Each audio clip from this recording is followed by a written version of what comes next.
I got my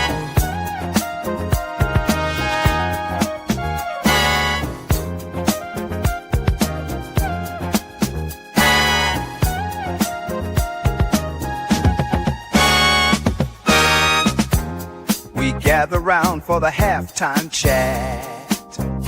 Old friends cracking jokes and talking stats. From life's little games to the greatest plays. Love and the stories from the old glory days. With Philly's heart and coach's cheer, we break it down every moment, dear.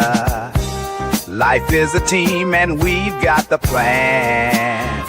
Sports, love, and laughter, that's who we am.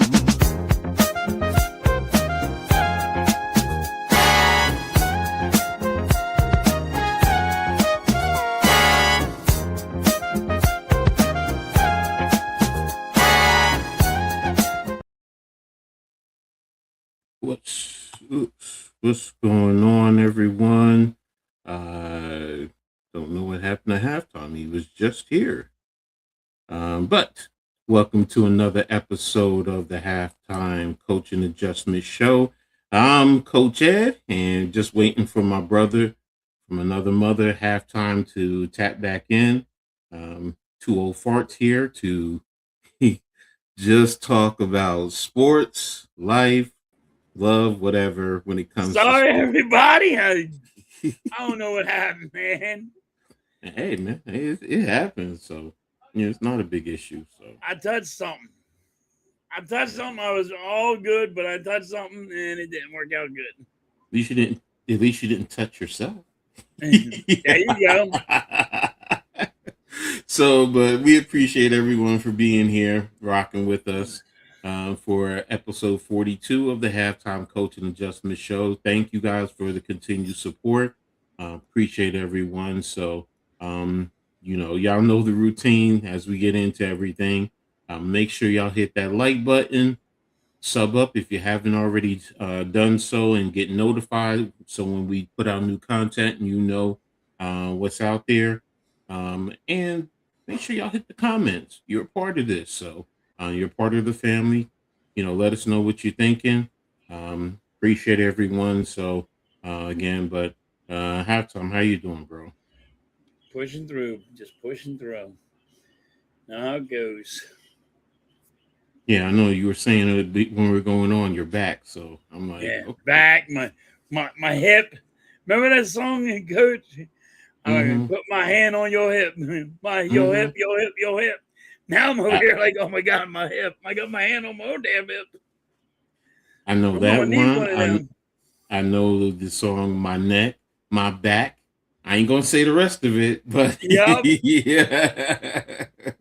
But now I feel you, bro. I feel the same way sometimes. So but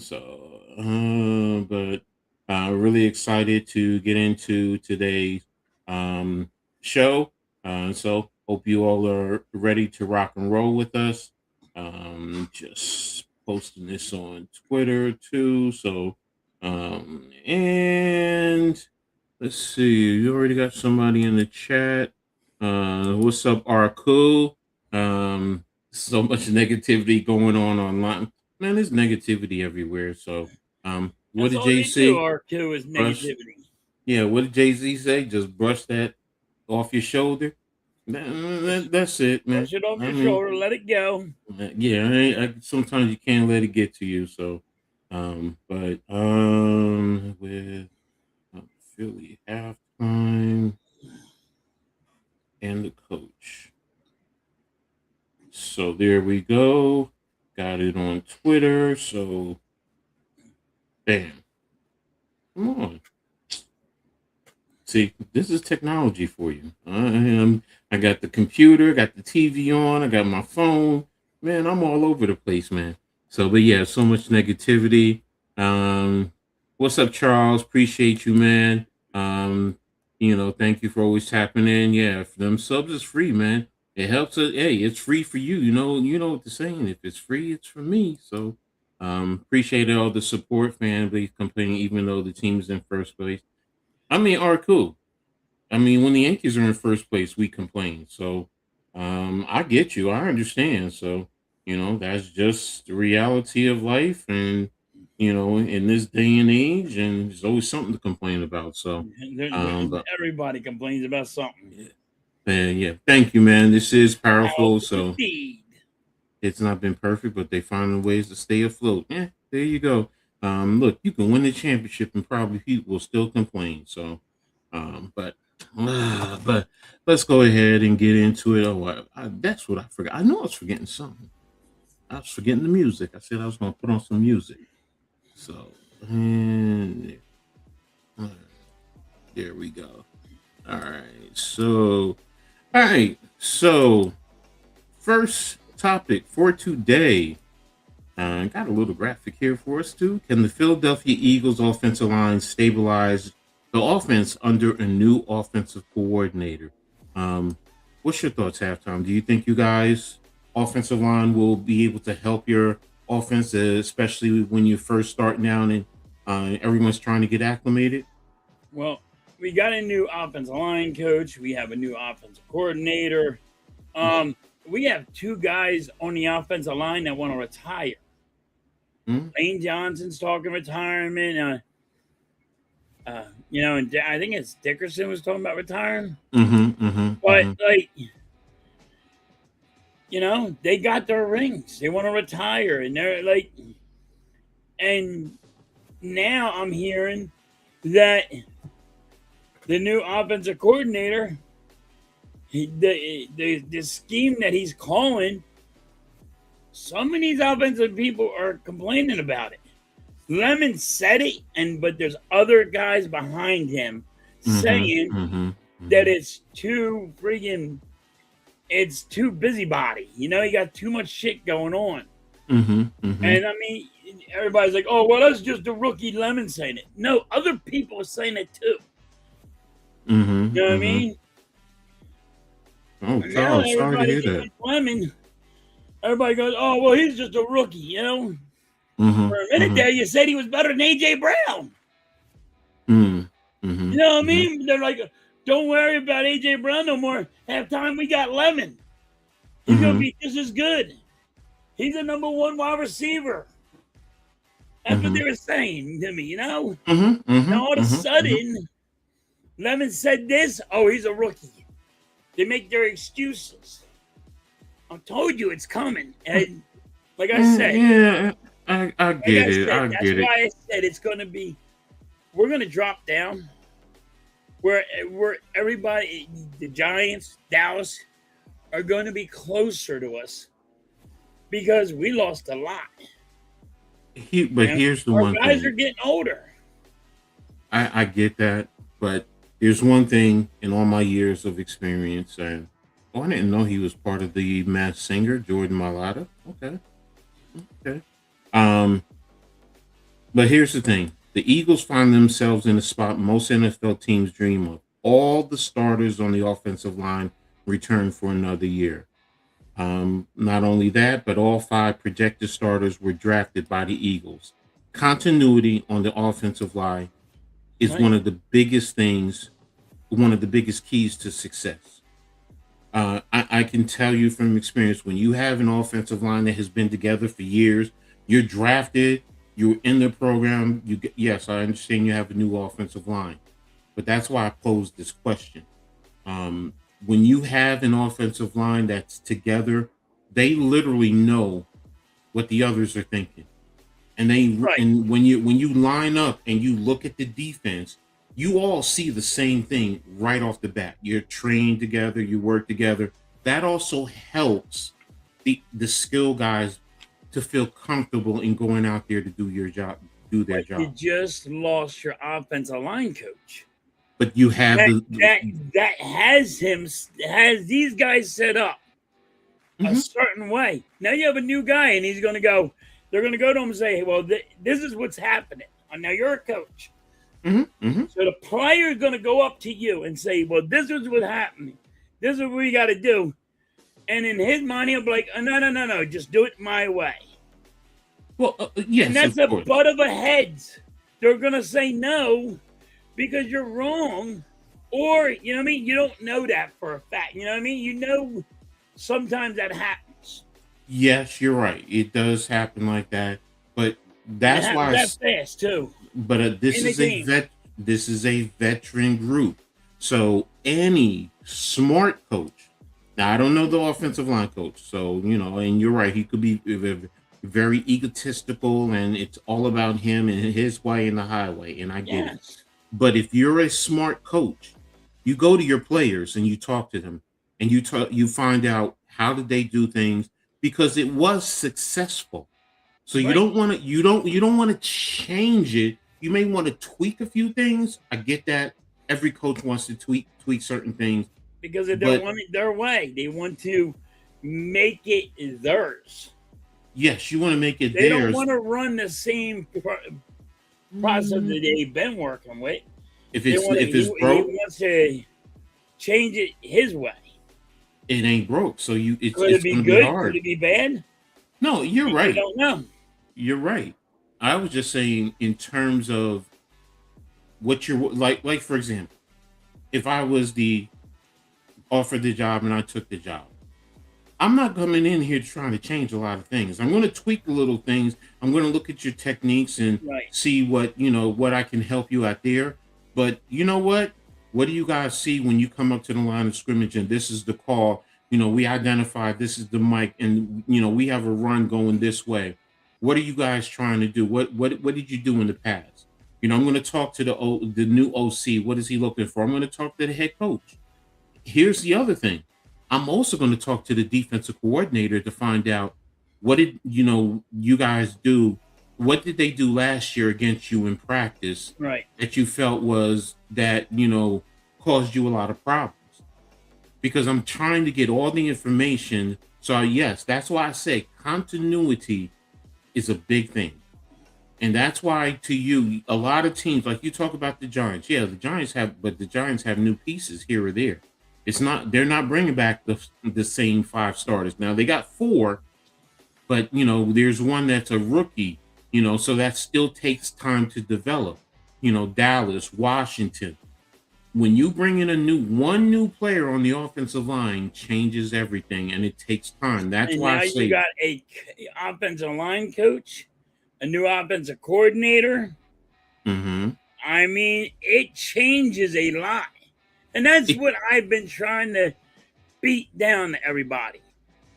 It ain't going to be the same team that you've been keeps on seeing because they're going to change things. Okay, God. And once again, shame on me, for believing you got an offensive coordinator that never called a play once. Shame on me twice. The third time, give me a fucking break. Well, let me ask you this, because you're saying change, and I guess what I'm looking at is simple adjustments, because change means I'm totally taking out the whole philosophy. Period. Case closed. And I don't think you can do that. I don't even think your head coach would allow a new offensive line. You're going to explain to him, look, put your twist on things, yes, but don't come in here changing the whole system.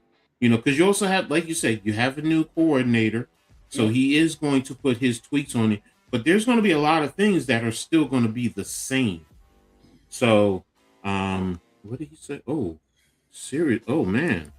Charles, that's wow. Update from NASA Bahamas on yesterday's a plane crashed in North Andros, one of our family islands. Man, that's sad. Sorry to hear that, man. Praise. Thoughts and prayers. Sorry to hear that. Yeah, man. Oh, wow. I mean, never want to see or hear anything like that, man. Especially in down in the Bahamas, Right. place like that. So but again, my thoughts and prayers are with you all. So. You losing to the Mets on Thursday. 6 of the persons from a local band. Oh wow, yeah. I'm praying for you, bro. I hope I hope you you get through it, man. So, so and their families, man. So, but it is tough, man.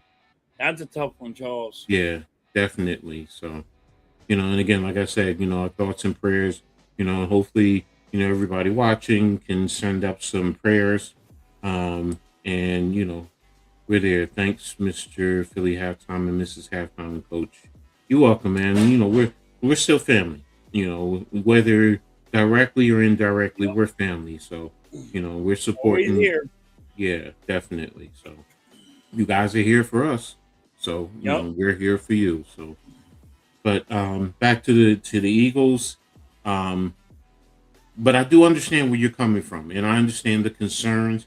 But when you have a offensive line that's still intact, their ability to pick up the new information, it's not going to be as drastic as some may think, even with the new coordinator and a new offensive line coach. And don't get me wrong, that has an impact. Yes, it does. But you have the five guys who go out there on the field, and they're the ones that produce. The coach can coach and give you information, but it's still the players, and they're going to go out there. And that's why I think you guys have a great. Yeah, but even if the players are disagreeing with the offensive coordinator, not like in the plays, that could be a problem. You know what I mean? You're like, okay, I go listen to this and do my job, but we should be doing this play, not that play. Well, I guess what I'm getting at is because really, to be honest with you, all the plays are the same throughout the league. Power is power. Yes. Zone. They might have it named differently, but terminology it's all the same. Different.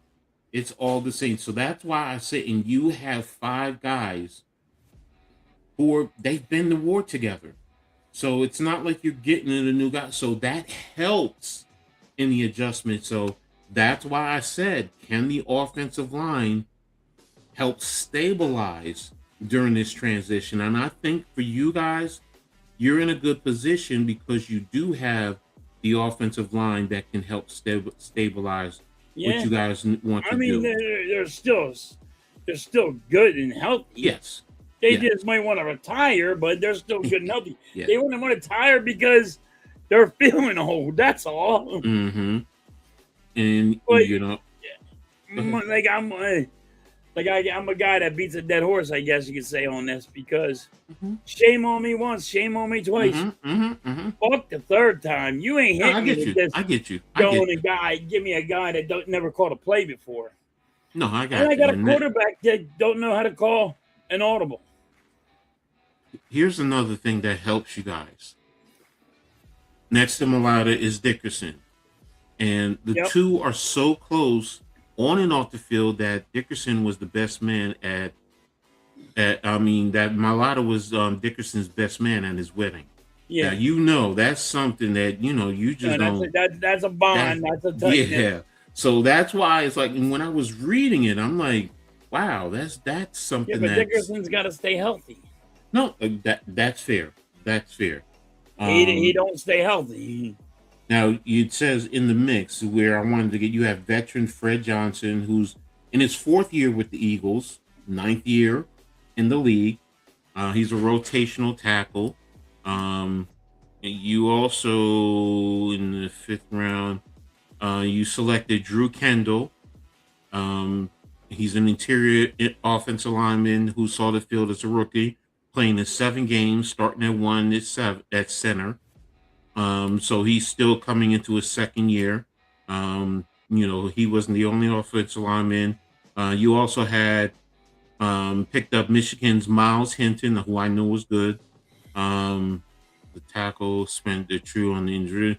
The 6'7" does have experience with some Eagles teammate protecting quarterback McKee when the two were at Stanford.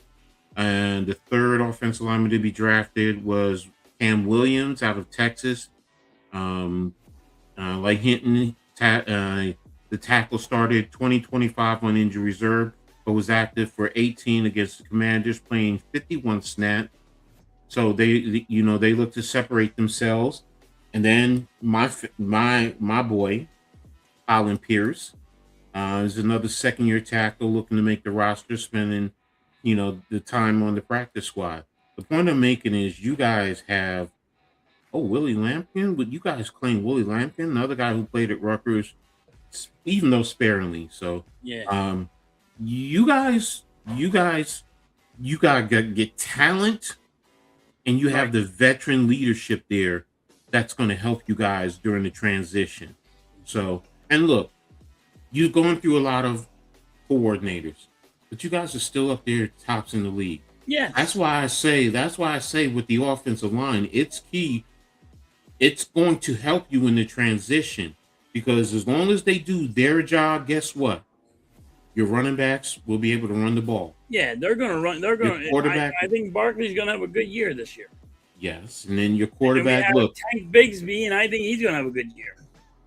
you got Bigsby. You'll be able to use your tight ends. You'll be able to look. I understand there's a change of wide receiver, but it's not to the point where you're losing everyone. Yes, you're losing a very important and key player. Don't get me wrong. Well, But you still have other players who are going to produce. So, right, but now AJ Brown got double teamed all the time. Sometimes, yeah, they got 3 guys on him, spying on him like up top or something. Now they don't have to. Teams don't have to do that. They don't have to double team nobody. But you can use that to your advantage, Halfo. And here's why. You knew that you had to have multiple eyes. You knew you can roll coverage wherever Brown was. You would roll to him. Now you could say Smitty may be your primary, but then again, you may spread. This is the other thing. You can now spread a defense out a little bit more, and you can open up cracks in their defense because defenses have a tendency of trying to roll and take away your number one as much as possible. So now they're going to double. Now they'll take away Smitty. Well, doesn't Smitty he's not going to always be on the outside. He can move around. And that's the hard thing to do when someone is moving around, whether he's in the slot, whether he's a motion guy, whether he is on the line, because now and that's why I was saying, and it opens up opens up the defense because now guess what? You could use a tight end as a big body guy to replace Brown, and you can do that right in the seams sometimes. Right in the slot to the seams, which now, okay, the defense, how do you call it? So that's why when I go back to my initial point with the offensive line, if your offensive line is open up the lanes and you guys, like you said, Saquon, you're hoping and expecting him to have a good season. Right. Now that opens up play action with your passing game because you took Brown out of the equation, which now as a defensive coordinator, it's like, okay, now I got it. And you have a new offensive coordinator. So I can't pick up on his tendencies right away. You know what I mean? Like, no, I get it, but that's the thing. Questions. I mean, shoot, if I got a guy that knows how to call plays, that's a different story. No, I get you. It's a double-edged sword. When you got guys that don't know how to call play, you're like, how the fuck can you keep on trying to run up the middle when you should be running on the side? Because that's when Barkley freaking takes off. And what happens if this is a very smart guy and he's the missing piece that you guys have been wanting, and now he comes in and then he puts the puzzle together, and now you're out here balling. Then you're going to be like, oh my gosh, he's the greatest gift to the game of football. No, not I'm me. not saying. Hey, look, listen, let me tell you something. I never turn my freaking wings, buddy. I keep it one way. We'll see. No, I get it. It's like a we'll see. You want to wait and see. I gotta wait and see. I just gotta wait and see. These are the questions marks I have for the Eagles. No, and that's it ain't there. The players. It ain't the players. Mm-hmm. It's an offensive line coach. It's it's a freaking shoot. They're talking about if we don't make it to the playoffs, Nick Sirianni gets fired. They're talking about Jalen Hurts not getting re-signed because the Eagles don't want him no more. I get it, bro. These are the talks. It ain't just me just rambling. No. I get it. I get what you're saying. But I'll say this: as a Giants fan, I would switch with you in a heartbeat. Why? Because you have continuity. Everything that you're complaining about, I would love to have right now. I would love to have it because why? We have a new coach coming in. We have a whole lot of things. Just like you have questions, we have You questions. got to have So, questions. I mean, even so, though you got a good head coach and mhm. all, you still have to have questions. Like, is your running back going to be healthy this year? Is your when's your wide receiver back? Exactly. How you But get wide receiver? What you know what I mean? Your wide receiver's hurt, and when's he going to be back here? But who's going to be helping him?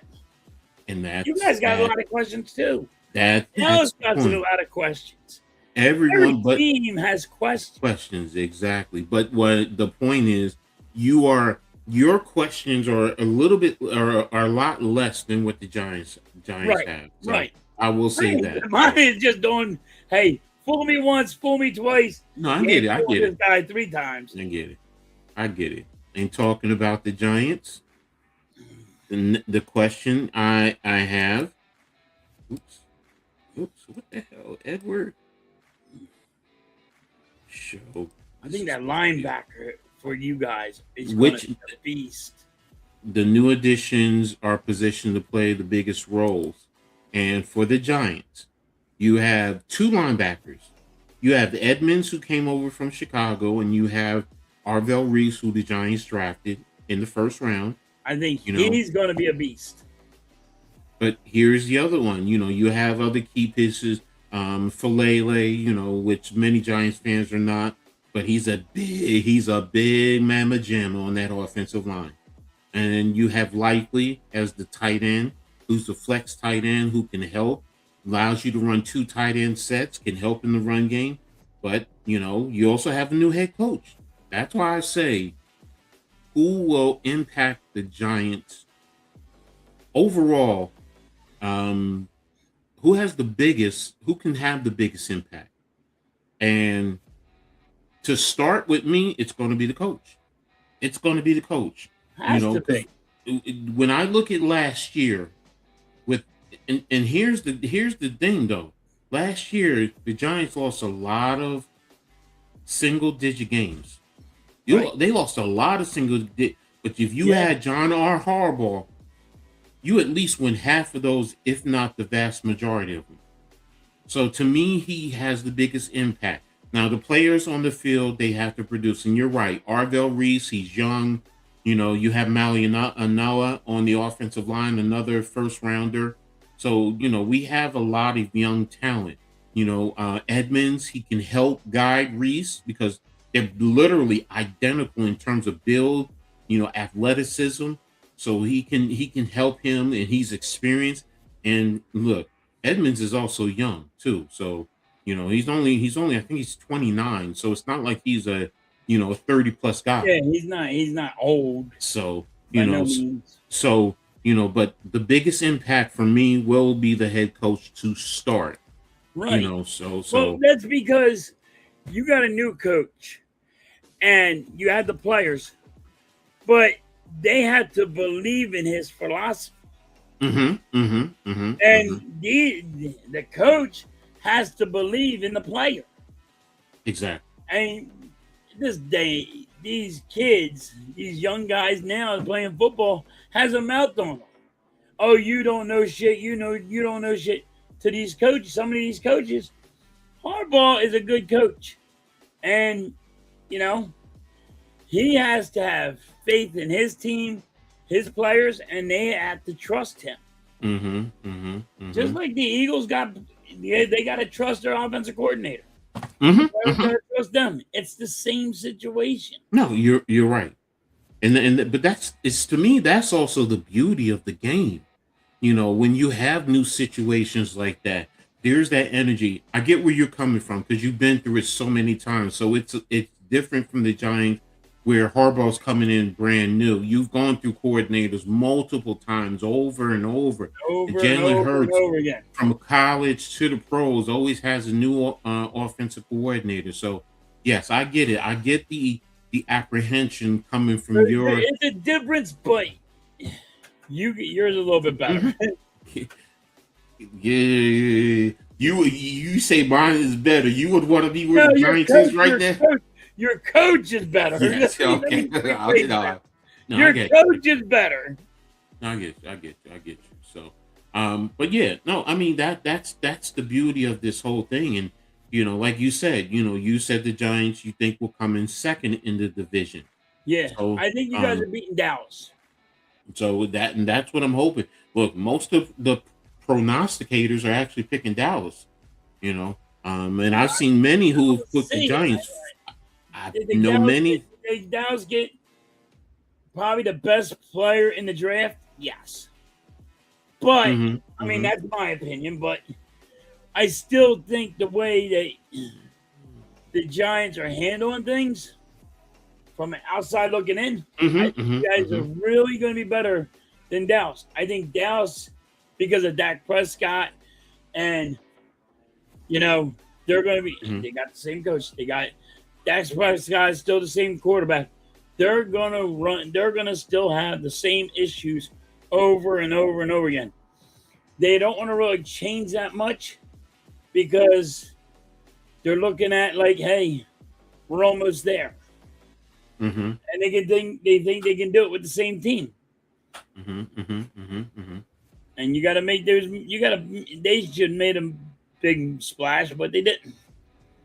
Looking at the Giants, what is your biggest concern in terms of players? Who do you think is a player or a position group that could give you the Eagles the biggest trouble? You're running back. Okay. So Scatterable. The reason why you're running back is he's like Mike Allstott from is that his name from Tampa Bay back in the day?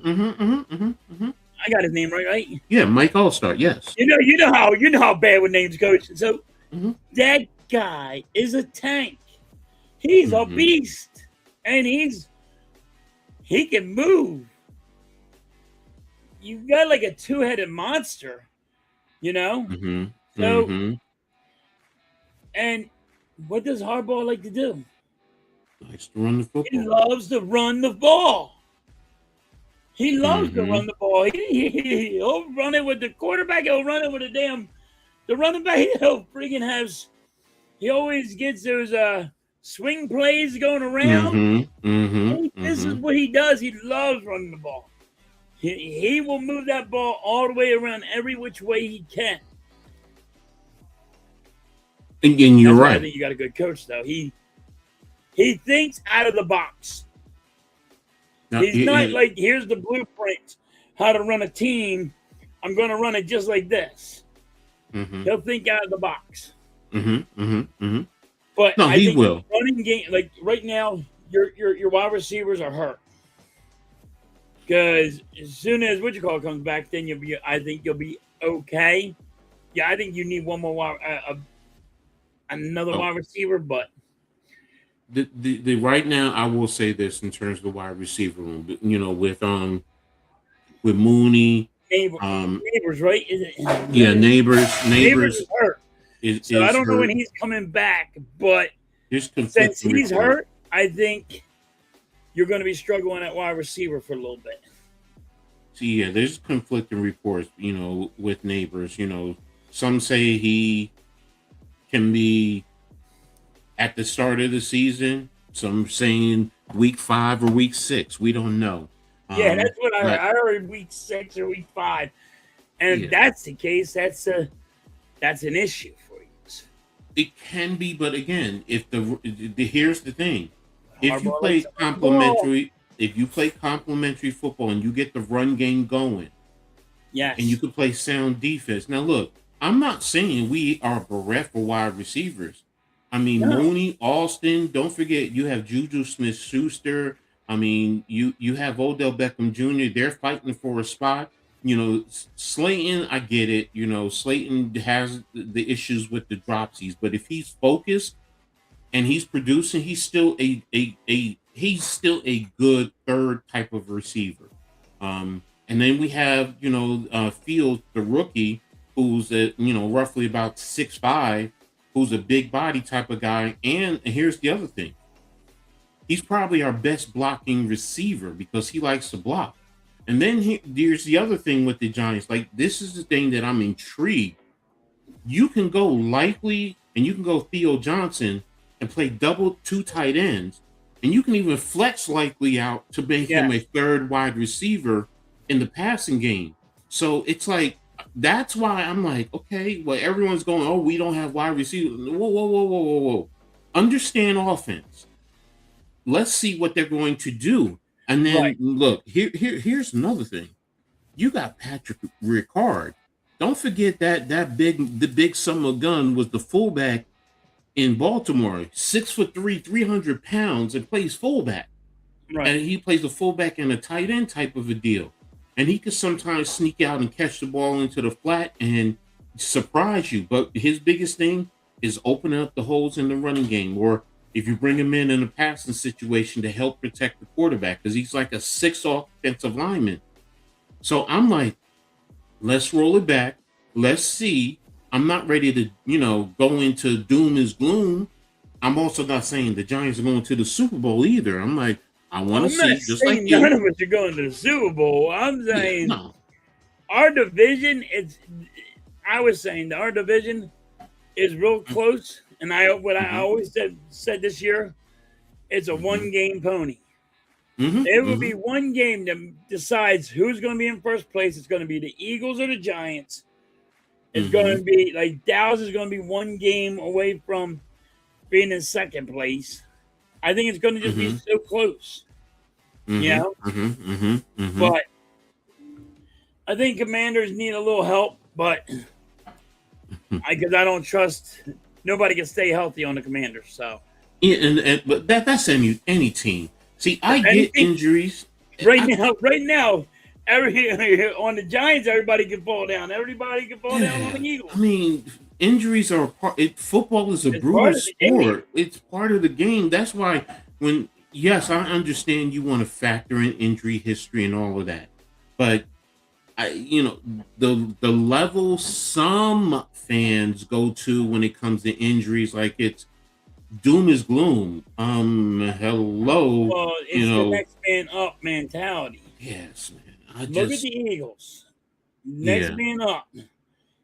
Howie Roseman got us built where, all right, if that guy's hurt, the next guys could be starting on a different team. You know what I mean? If you want to look at offensive line, if you want to look at running backs, wherever you want to look, even wide receivers, they're like, oh, well, you guys are stacked. That's how Howie Roseman set it up. Problem is the coaches, can these coaches get these guys and get them in a winning way? And just like, the Giants, just like Dallas, like them all. Arco, I will tell you this. If your defense, because you have some talent there on Dallas, we know what they have on the offensive side of the ball. If their defense, the best freaking guy in the draft. I disagree. I think the Giants get. I'm not saying. You said the best. I thought he was the best. I thought he was the best. To me, it was Reese. It was always Reese. Initially, I thought Reese was going as high as 2. Like when I did my preview of the guys that I wanted for the Giants, Reese was one of the ones. But I thought it was going to be who went to the Redskins. I thought that's who we were going to take. But when Reese dropped, I'm like, no, take him. You got to take him because of what he brings, not just his versatility, the way that he plays. And I'm not saying Banks is not a good player. He's a hell of a player. He definitely is. But the problem is, and it's not that I'm discrediting his position, because you can play him down into the box as well as playing him back. But it's more of 9 times out of 10, you're probably going to use him more on the back end to help your defense, where Reese is right in the middle of it. He can help in the run game and he can help in the pass game because he's at the second level. So, but again, that was my personal opinion. It's 2 different opinions. That's okay. No, I agree. And like I said, Banks is a hell of a player, man. And I thought he was like I like him a lot. That's all. Star Wars says Eagles will be 1-16. Oh my God, Star Wars. Star Wars, that'll never happen again. It has happened, Star Wars, but Yeah, it'll never happen again. that It was only 1-14, I believe, or 1-13. no, that was Kotite. Richie Kotite was your Yeah, head that coach, was I with believe. Kotite. Yeah, That'll so never happen again. That was like a blackout season. that was I in ain't the got to 80s, watch right? one goddamn game. That was the 80s, right? Yeah, that Yeah, was in the 80s. yeah. Because he came from the Jets to you He guys. went to Yeah, the Jets, came here, and then went back to the Jets. yeah, and yeah, Arco. That's my point. If you're top 15, 16-ish with that offense, it's going to be tough, man. It's going to Yep. be tough, So, and that to me, that's the beauty of this game. That's why I love it. I'll always get. I know I get hate, and I'm biased with it, but football is the best team sport ever. It is the Yes. ultimate It's a team team sport. sport. Not just So, one person wins it, and nope, not one person just loses it. nope. Nope. There's always that misconception of, the quarterback, but shout out to my man, Big Pat. He said it best when he articulated this. The quarterback position is the most dependent position in all of sports, and it is. The quarterback is dependent on the offensive line. It is dependent on the running backs. It's dependent on the tight ends and receivers. It's dependent on the defense. Very few quarterbacks can go out there and be, Lamar Jackson in a sense, or a Josh Allen, and run all over the field and create, Right. or a Michael Vick back in the day. Most quarterbacks got to stand there, get the ball to the playmakers, and let the playmakers go do their thing. So, point being is every position, even on the offensive line, you need every last one of those offensive line to play together. Yeah, If they one got guy to breaks down, hold up, or they're getting somebody yeah, sacked. it helps. So that's why football to me is the ultimate team sport. It's Right. not like basketball. So, look, say what you want. You get a Michael Jordan or, guys like that. Sometimes they can take over the game and win it. Right. Same thing in baseball. You can have a pitcher who can just shut an offense down and Shut just, everybody down. yeah. But football, you still need everybody to do their job. So, Yep. that's why to me it's the ultimate team sport and the best team sport that's out there. So, That's why it's but the most exciting sport. yes. So, I mean, baseball, some people just can't stand baseball because they're, oh my God, it takes too long. And you got to love defense if you want to watch baseball. You know what I mean? Basketball, there's no defense anymore. They're just, oh, look at that guy shoot. Oh, look at that guy shoot. Exactly. So, all right. So we're going to go ahead and move on, and we're going to talk a little bit of basketball. So far, summer league just started. And it's an exciting time right now with the season that just closed, but the draft and what's going on right now out there. You have what's his name, Phylon with Philly. You have Jack Cahill for the Knicks, who they drafted in the second round because they didn't have a first rounder, coming over from Germany. We weren't even expecting him to be on the summer league squad, and they just his international team, because he's going to be a stash player, and his international team said, "Yeah, you can go ahead and play." So he was actually added at the last minute. So, but what I heard about Phylon is, I hope I said his name right. Hello. You want to say hi? Say hi. Hi. Say How are hi. you? Hey, we're going bye-byes. Going bye-byes? And Oh, she's okay. leaving. She's going to the store. Okay. Hold on a second. Yes. No. I'm on my show. Sorry, my granddaughter's here. So, but yeah, Fucking light. Cock sucker. Mitch, stop messing with his light. But yeah, Phylon, I heard good things. I had an article. Where is it? Yeah, here it is. I have an article on Phylon. And where is it? lot of people say he's too small. I mean, he's 6'3", but Okay, are we still going to are go with we the really small going? narrative? I was like, to me, this is what I want to ask you: are we really talking about like 2 inches? I mean, come on, man. He's 6'3".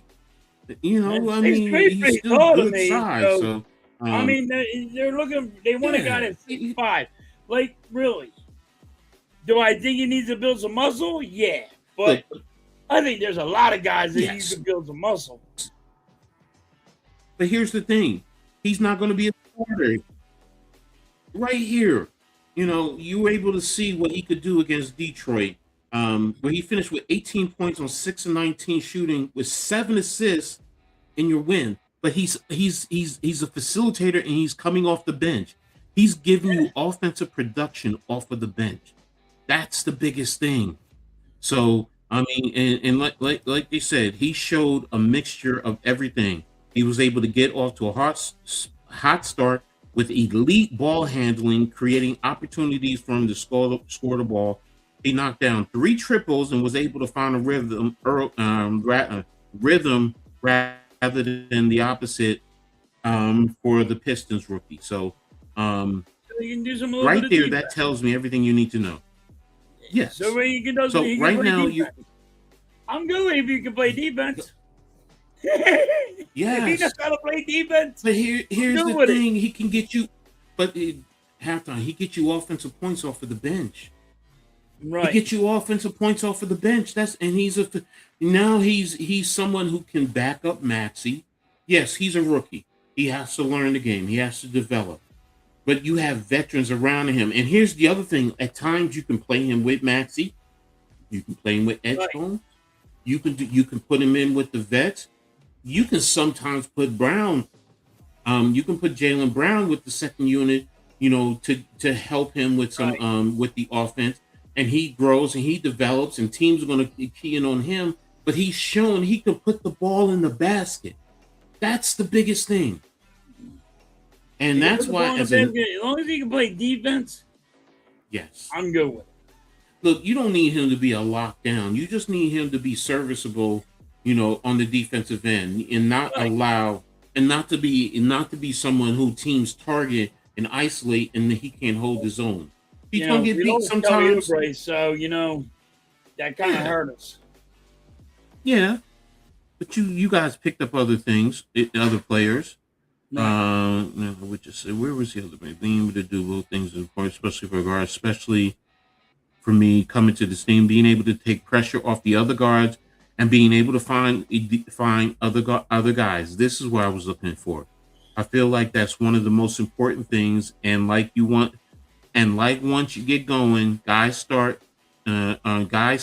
to step up and create opportunities for your teammates. So being able to be unselfish and share the ball, I feel that's a great skill for a guard. And that's what you need on your second unit. That's what you need. You need a facilitator, because now guess what that does? That takes minutes off of Maxey. You now can put that on him, and you save Maxey for the playoffs. You're not wearing him down. You don't have to wear Maxey out no more. Maxey, what is he doing? 40 minutes or something? Yes. So Maxey don't have to be burnt out. And that's the thing. When I saw that, and every, you know, some Sixers fans were talking about it, and I looked at him like, oh, the kid can play. You know, when Mitch said it, I was just like, yeah, the kid can play. Okay. So he's going to be good. Yes, he's not going to be the key player right now. He's got to learn and develop. But by the end of the year, what you want to see by the end of the year, now I'm not going to say he's going to be a Dylan Harper, but if he can start being in that mold, and he can give you something like that, you wouldn't take that? No, you would have. You're going to take that, but I mean, can he do it though? No, I get you. I mean, you got. I mean, like that's be like the hope that he could do that at the end of the year. Mm-hmm. By the end of the year, if you could see something like that, you know. But is he that? Is he going to be that? What's up, Carlton? Thanks for tapping in. Appreciate you. Again, everyone, thanks for being here. Appreciate everyone for being here. Make sure you guys hit that like button for my man Halftime, for me, Coach Ed, for the Hardcore Sports Network, the Aboriginal Sports Network. All that information is in the description. If you're on X, give us a little heart. If you're on Facebook, give us a thumbs up, man. It helps. Hey, it's free, man. If it's free, it's for me. You know, I mean, if you did that and you can get free money, I think you guys would be blowing us up. You know, ding, ding, ding, ding, ding, ding, ding, give me my free money. Well, guess what? It helps us anyway. So just help us out. Hook a brother up. But next I want to talk about is K-Yill. I hope I said his name right. Now, he wasn't expected to be here for the Knicks. Like I said, he was expected to be a stash player. And now he's coming in. Now, look, on one side, he's going to take opportunities away from other players. But he's not going to take away from key players that we were looking for. Diawara, Dadier, who were on the roster last year and won a championship, and Tyler Nickel, who we drafted after K-Yill. K-Yill is more the point guard. Nickel is a wing, but he's a 3-point shooter. I will say this: yesterday, that's all everyone kept saying about Nickel. He was killing them with threes. He hit 6 threes yesterday. I think he was 6 for 11 overall, but 6 for 10 from 3-point line. So he was 60% from the 3-point area. Now K-Yill didn't play. Like I said, he just came in, but he's taking opportunities from other guys who were trying to show their wares to get into the league. So, but K-Yill, where was it? He's not taken away from Dadier, Diawara, Nickel. While all 4 have room to grow this summer. Where was it? He's gonna be deep in the bench, right? This guy right here, he's gonna be overseas. I mean, if you look at his numbers, now this is over in Germany. You know, he's pretty much averaging about 22 points, roughly about, about 6, maybe 5 or 6 rebounds, giving you about 3.5 assists. So, he's productive. Now, if he comes here, when he comes here, he's not going to be, asked to do a lot. But, he could be a reason why we ship out Kolek, because that's the thing. Now, he's also, here it is, Jaden Atkins, who was among the most highly anticipated players outside of the aforementioned names, will take the biggest hit. This 6'4" guard who averaged 14.7 points, 4 rebounds in the G League. He would have been the lead guard if K-Yill remained out, but that changed. And that's what I wanted to talk about right there. So, because one of the things the Knicks are looking for is a center. So we may have to, and we have an abundance of guards. So if we shift out a guard, we need somebody to replace him. So, you heard some things about Nickel. So I know he's from West Virginia, but he's a 3-point demon. So he and all the clips I saw, quick release. He's 6'7", so he's tall, he's lanky, but he has a good release and he moves well with the ball. You can set him up for screens. He has to work on his handling, but he's a shooter, and that's something the Knicks. You saying he needs to get to the gym? Yeah, he needs to get and put some muscle on. Yeah, you can't say lanky. Come on now. Yeah, Carlton. That's what I'm talking about. Nickel. His name is Nickel. And he was in Vanderbilt. Yes, this is the kid I'm talking about. So, if you go look him up, Nickel is the kid who I'm talking about, and he can play.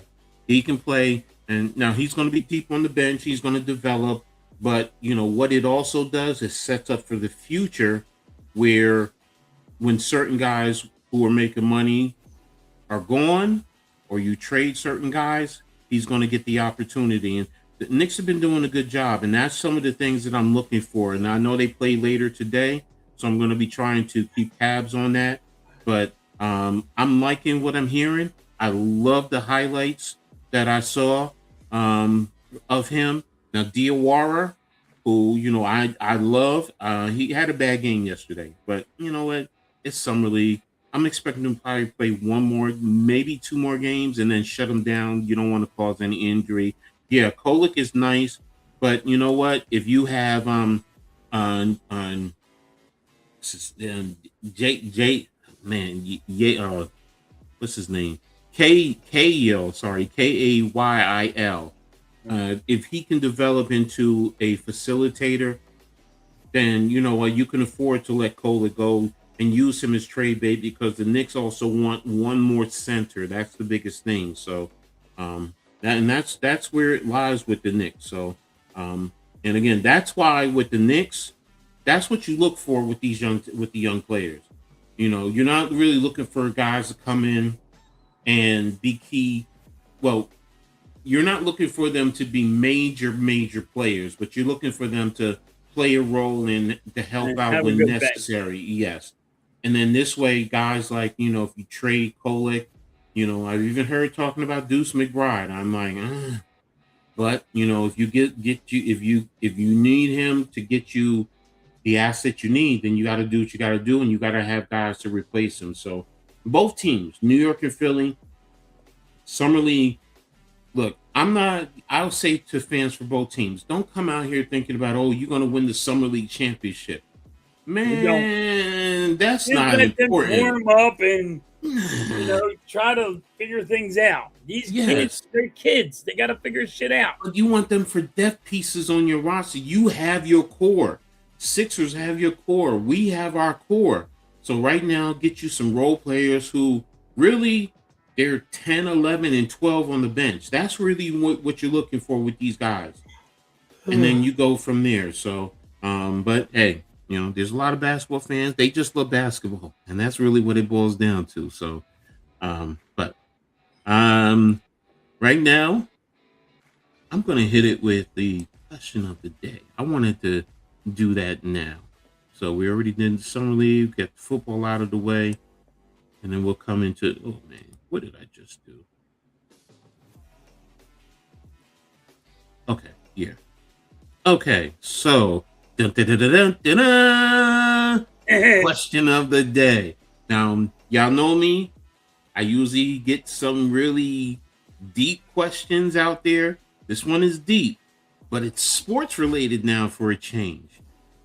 So the question of the day: do you think true sports greatness is born out of natural talent, or is it 100% mental toughness and obsession? What do you think, Hassan? I gotta go with mental toughness, because there's some guys that can just take an ass whooping, and people are not thinking they're as good, but actually show up to play. And that's in any sport: baseball, basketball, football. But as I would say, it's the mental toughness. Because you got to deal with a lot of shit in sports. Especially now, you got to deal with the media. You got to deal with other players. You got you might get a opposite guy on a different team trying to get in your head, and you have to have that mental toughness to fucking deal with that. So I gotta go with that. Well, but I mean, you gotta. I mean, you can be the great one. You can be the great one, But they had to deal with the mental toughness too. But that's where I was going, because when I think of greatness, I think of guys like the greatest player out there. Think about LT Jordan or Wayne Gretzky or anybody. Mental toughness, because guess what? They are people out there calling their moms all sorts of names. They are just somebody's trying to get in those players' heads. Here's the thing. And why I say it's everything. It's not either or, it's all of it. Because Michael Jordan had natural talent. There's no denying it. You could So he look has at natural him. talent. But the greatest mental toughness that I think of when I think about him is that time when he played, I think it was Utah, and he was sick. He had the flu, and he Yeah, went out didn't he there have a and flu? Wasn't his temperature like 105 or something? yes, something like that. It was And he it was went, a crazy he number. went, Like he should be in the hospital. He should not be playing. he's He is playing. playing, and I believe his dad just died. No, that was after. Or I was think that a different? that was after. I think that I was think it after. was at the same Yeah, time or something. yeah, yeah. So and that's the thing, you know. I mean, Kobe. Remember when Kobe he hurt his Achilles, and Yep. he got He fouled played and through. he went and played. Yep. He played through a torn Achilles. I think about LT. I remember the Saints game when LT played with such great pain. They had to put a harness on his shoulder, Yep. and he was still out there balling. Reggie White was another one that was out there. They have the talent, but their Emmett mental. Smith, remember Emmett Smith? They just wrapped his Yep. arm. Yep. He said, "Just hand me the fucking ball," and he ran for what, another 200 yards, I think, Yes. with a freaking arm that's in a sling. And that's That it was dislocated. They have the talent, they have the mental fortitude, the mental toughness, they have the obsession to be great. Yep. So it, to me, greatness encompasses all of it. It really does. You know, because you gotta want it. I've seen guys, I've seen so many guys who are talented who are they just rely on their talent. They get lazy. They get lazy. But no, when you're great, when you want to be great, you go out there and you put it all on the line. And you, like you said, you got to deal with the people playing mind games with you. But you still go out there and you produce and you do what you got to do. You don't rely just on your talent. You rely on your mind. You know, because that's what I always say. You know, sports is like chess to me. You know, yes, I use the mindset. You know, but that's what I say too. I'm with you 100% on that. But, it's a chess game, and all sports is all a chess game. Yes, but then you also have to know that, you know what, I got the physical talent, I got the physical ability. Now, if I can use my ability to mess with the opposition's head, that goes even further. You know, now, you know, where am I at? Where's he at? Where's he at on the field? What is he going to do? You know, and you know, look, guys talking to you, and then, you know, they talk with you, getting into your head and getting you scared. And then, you know, Larry Bird, one of the greatest shooters, and he tell you, I'm gonna go right over here and I'm gonna shoot it, I'm gonna bank it off the backboard, and it's gonna go in, and you can't do anything about it. And what does he do? He goes out there and follows through. He talks the talk, he walks the walk. LT, Reggie White, two of the. Hey, Reggie White say, "God bless you," because here I come. And he just take a man that weighs 350 with one arm and throws him. LT like, listen, I'm gonna come right between the both of yous, and your ass is mine. And he say just like that. And he tell you, I'm coming through. I'm gonna whoop your ass, and I'm gonna get to the quarterback, and there's not a damn thing you can do about it. I said, I'm going through both you guys. Yes. It ain't even just one. I want both yous. I'm gonna take on two guys at once. I'm not going around you. I'm coming through you. Yes. And they're like, oh, yeah, okay. You're going to talk your shit. And there he goes, right through him. Like, yo, you guys just let him go. They're like, no, we didn't let him go. He manhandled us. Exactly. So that to me is a sign of greatness. And when you watch your sports teams, don't just look at the physical skills and the gifts. See how they mentally think the game, you know. So that's the beauty of sports for me. When I watch sports, I like watching not just what you're doing on the field, but how do you set things up, you know. So do you set things up where in the first quarter or first half you're doing something that sets up something in the second half or the second period or whatever that you're like, you can tell that the opposition is frustrated or they're scared. They're literally standing in their own piss because I can't stop them. I can't stop them. So, I mean, look, you gotta do whatever you want, but you just can't stop what's about I used to love, watching baseball. Everybody don't understand it, but this is why it's always a chess game. Like, let's go with baseball for a minute. The pitcher is trying to get into the batter's head. The batter is trying to get into the pitcher's head. And that's why I said, this time clock thing where they got to get the ball out and all. It is, you're hurting the mindset, the mind fuck that they're both trying to do. Because it takes too long. Because the game takes too long. Because they're trying to get in each other's heads. It happens in baseball for over 100 years. You know what I mean? Like, but it happens in all sports, even in basketball, baseball, football, hockey. You know, Wayne Gretzky used to sit and lean on the freaking thing and say he watched a play develop. And he would just sit there, be talking to the guys. He goes, "Yo, give me 1 minute. I gotta go score it right here." Take off and say, "All right, I saw it set up. Bam, pucks in another." Like, "Yo, what did you see? You didn't see that? Gave me enough to know. Here I am. I'm gonna go score real quick." Wayne Gretzky said to himself, he goes, "Just watch the play to develop." And people get in each other's heads, but that's how you know when you're great. When you're great, you can sit back and watch it develop, and then, feed on it. Another great one that I loved watching when they were younger, and I mean, I know she just came back, is Serena Williams. If you ever watch tennis and you watch how she drives herself and she pushes herself, how she sets up certain plays where she's attacking one part of the court, and then she's going to the other end, and now she's making the opposition run from sideline to sideline, and then sometimes she comes with a nice little chip lob, and you can see how they're frustrated because they're expecting her to hit nothing but power, and now she comes.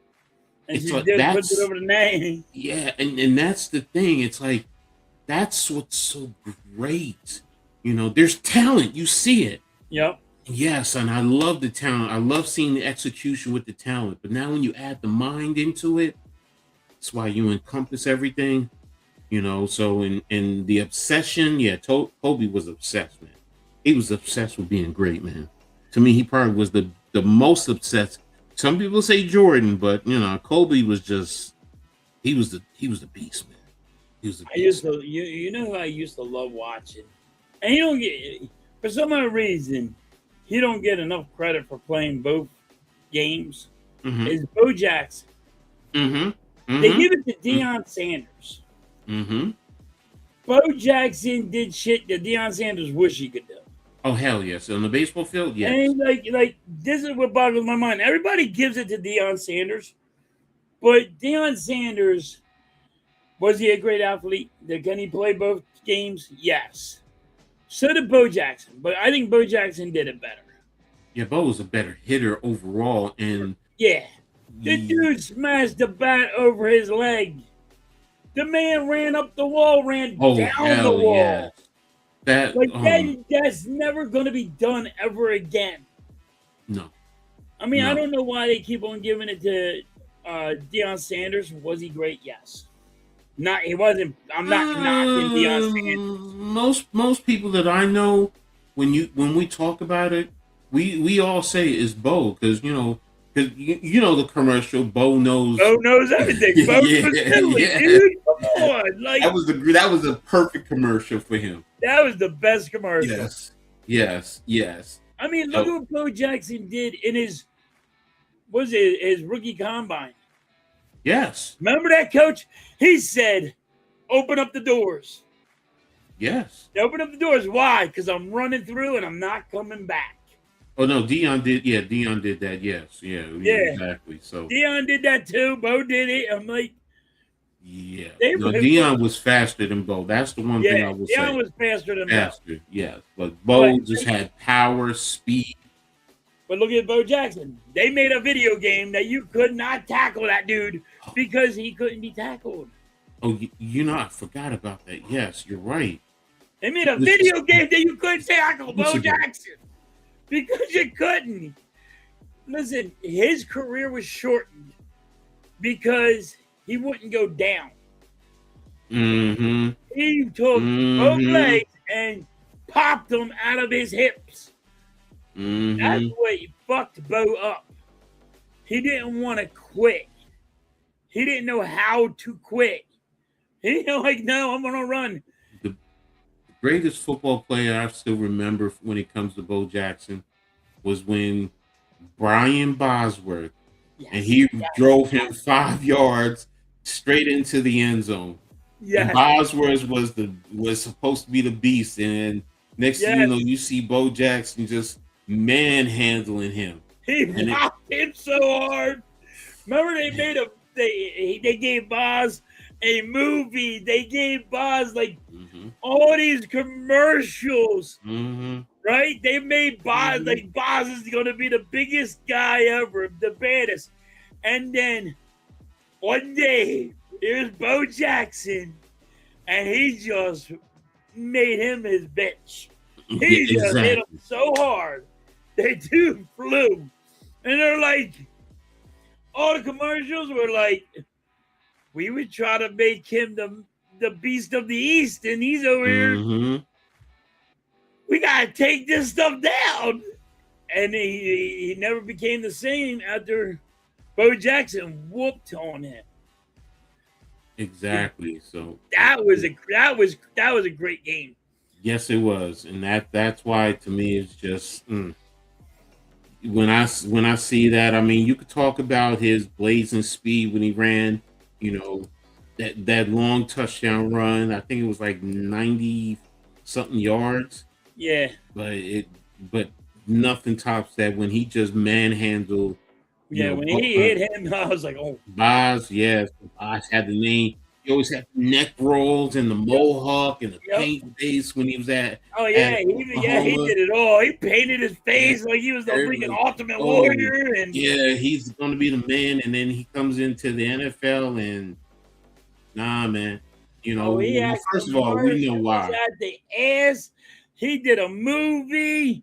He was fucking. They were like, "Oh, this is the guy." Well, I mean, and one game destroyed his whole life. We know why, though. I mean, he was all this and that because he was on the juice, man. Yes, he was on that juice, and now he was like Tony Mandarich. You know, they were on that roid, but then when you come to the NFL and you getting tested, now you got to show your ability. That's why it's like, you know, the athleticism, the ability, as well as the mental, and that broke him. And he just got clobbered. I was like, oh, here comes the break. He disappeared after that, and like you said, he went to movies. He's like, nah. Yeah, he lost everything. Even if his football career went down the drain, like, yo, you can wipe him. You don't be scared of him. Because he's easy to take down. You be scared. You guys see Jack Lambert play. He was scary to. Oh yeah, Jack Lambert was different era. Well, first of all, Jack Lambert was a skinny ass linebacker, but he was just mean. He was tough. He's the type of guy that, you know what, in a bar fight, yeah, he's the one you want. Yo, can you be on my side? Yes, exactly. You ain't looking at him saying, "Oh, he's skinny, no teeth," and you know he has that scary face. Yeah. Jack Lambert was back in the 70s. Oh, I know about them Steelers back in the days. My dad's a Steelers fan, so I knew all about it. So, all right. So we're going to go ahead and talk a little bit about baseball. And first one I'm going to talk about the Yankees.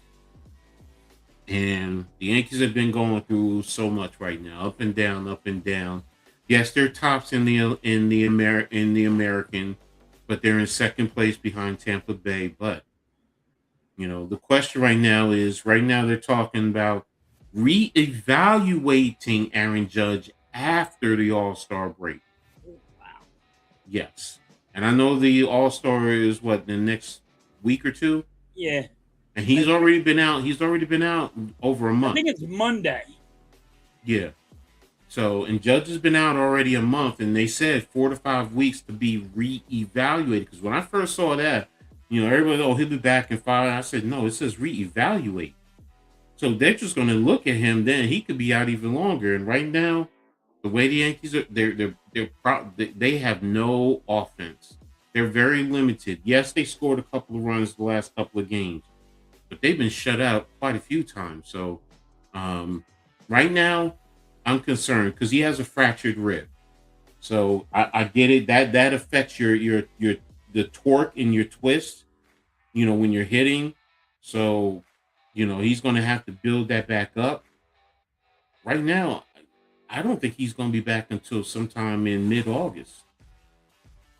I think he's going to be out that long. So, and that's going to hurt New York. I think we lost halftime, but he'll be back. It's going to hurt New York. And now, look, the American League is nothing to write home about. So the Yankees will be fine.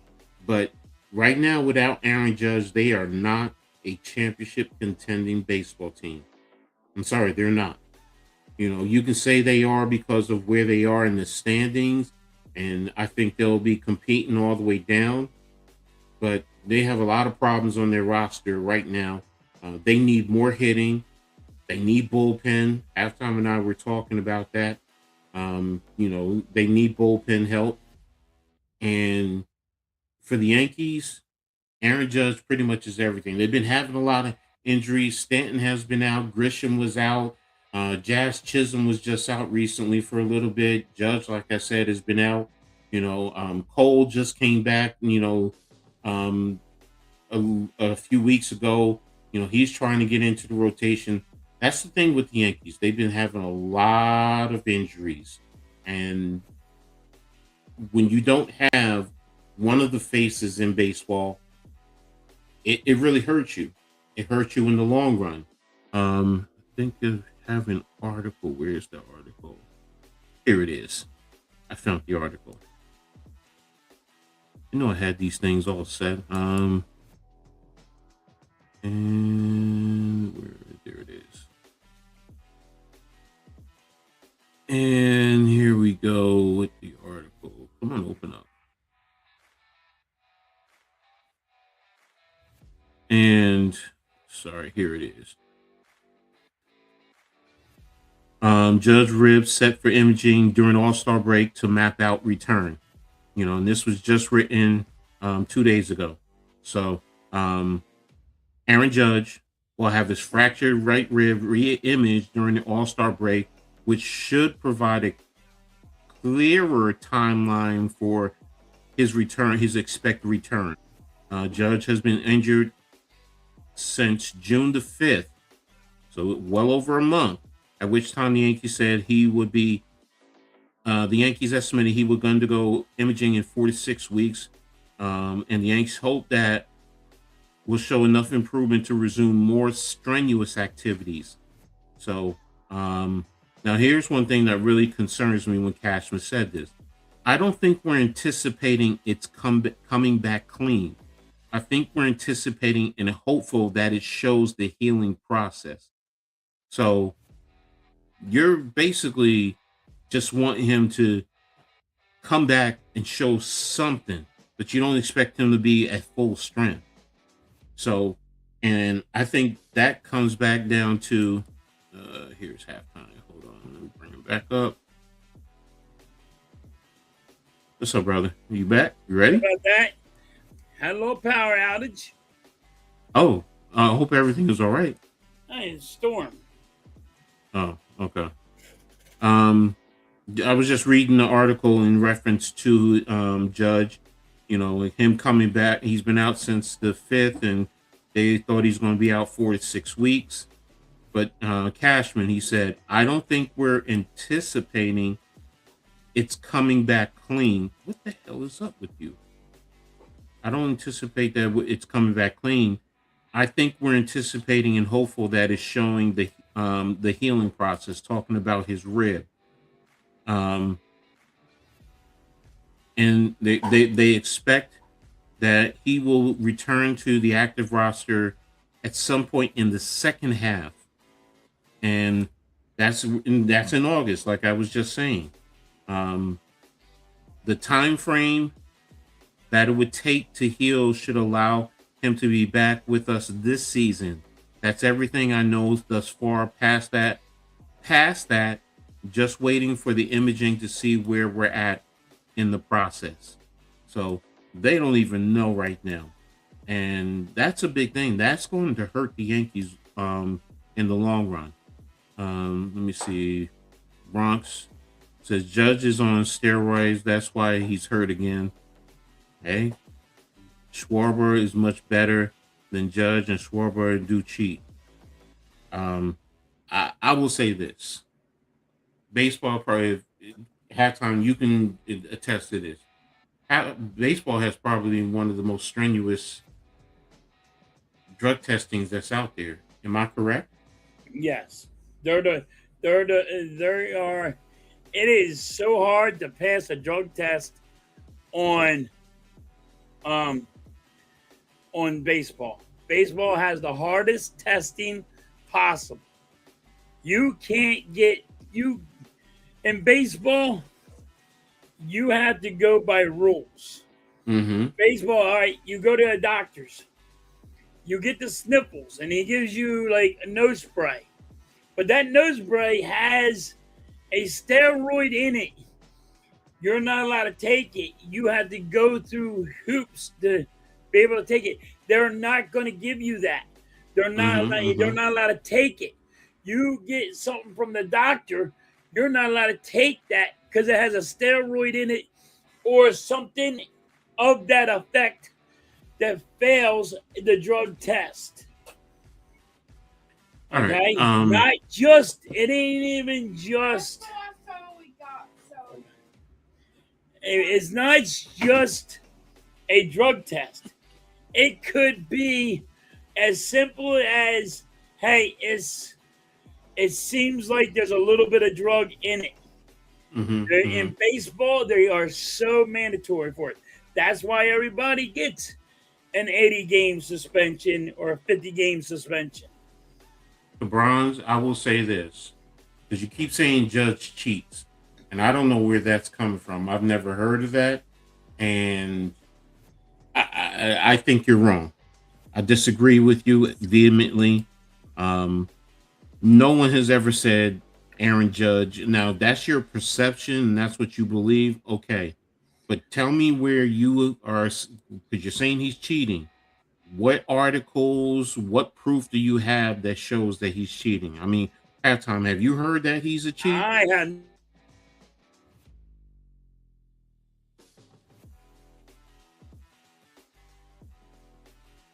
So, I still think he's having a little technical issues. I don't know. You'd have to show it to me. Heard of him cheating? I mean, there's a lot of players that cheated, but they come out quick. They come out quicker in baseball cheating than they do in basketball, football, and hockey. Baseball, they don't care if you cheat. You get an asterisk next to your name, and they will belittle you. Okay, they don't care. That's your opinion. That you don't have proof. Okay, no problem. Like I said, Okay. I mean, you're entitled to it. I don't agree with you. Entitled to your opinion. So, like I said, baseball is very. What is it? What's it? Sosa and McGuire cheated. Go look next to their names. They got an asterisk next to their name. Barry Bonds. He has an asterisk next to his name because he cheated. And that's the facts. Well, you said everybody knows Judge cheated. So I'm saying to you, because I'm part of everybody. I don't agree with you. So now you're saying you feel he cheated, okay? But when you say everyone or everybody, sorry, no, everyone does not believe he cheated. So let's go. This is powerful. Thanks, Charles. Appreciate you. Hope you're doing well. If you have proof of that, yeah, I'd love to see it. Everybody wants to see that one because yeah. then, but if he cheated, they would bury him. Exactly. They would bury him. Listen, one of the best hitters of all time is buried. They buried him over sports betting. He never cheated in a game in his life. Mm-hmm. Sports betting when he was a coach, and all he did when he was a coach is, my team is going to beat your team's ass. It is rough on sports. Well, like I said, we can agree to disagree. Lively dialogue, chat conversation. No, exactly.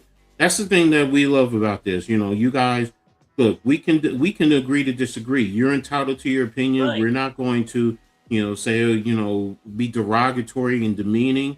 Look, and then we agree to disagree. Look. Man, you are allowed to have your opinion. So, I mean, look. Okay, I'll say this about betting, which is you see in the NBA right now, because it opens up the door to some nefarious type of situations and other types of things. Whether it's drugs or whether it's betting, you can't have either in the game. Period. Right. Case closed. I don't care what it is. So should Pete Rose be in the game? We can always make that argument for and argument against.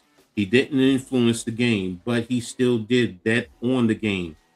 So, and that's the thing. When he betted for his team. He didn't bet against his team.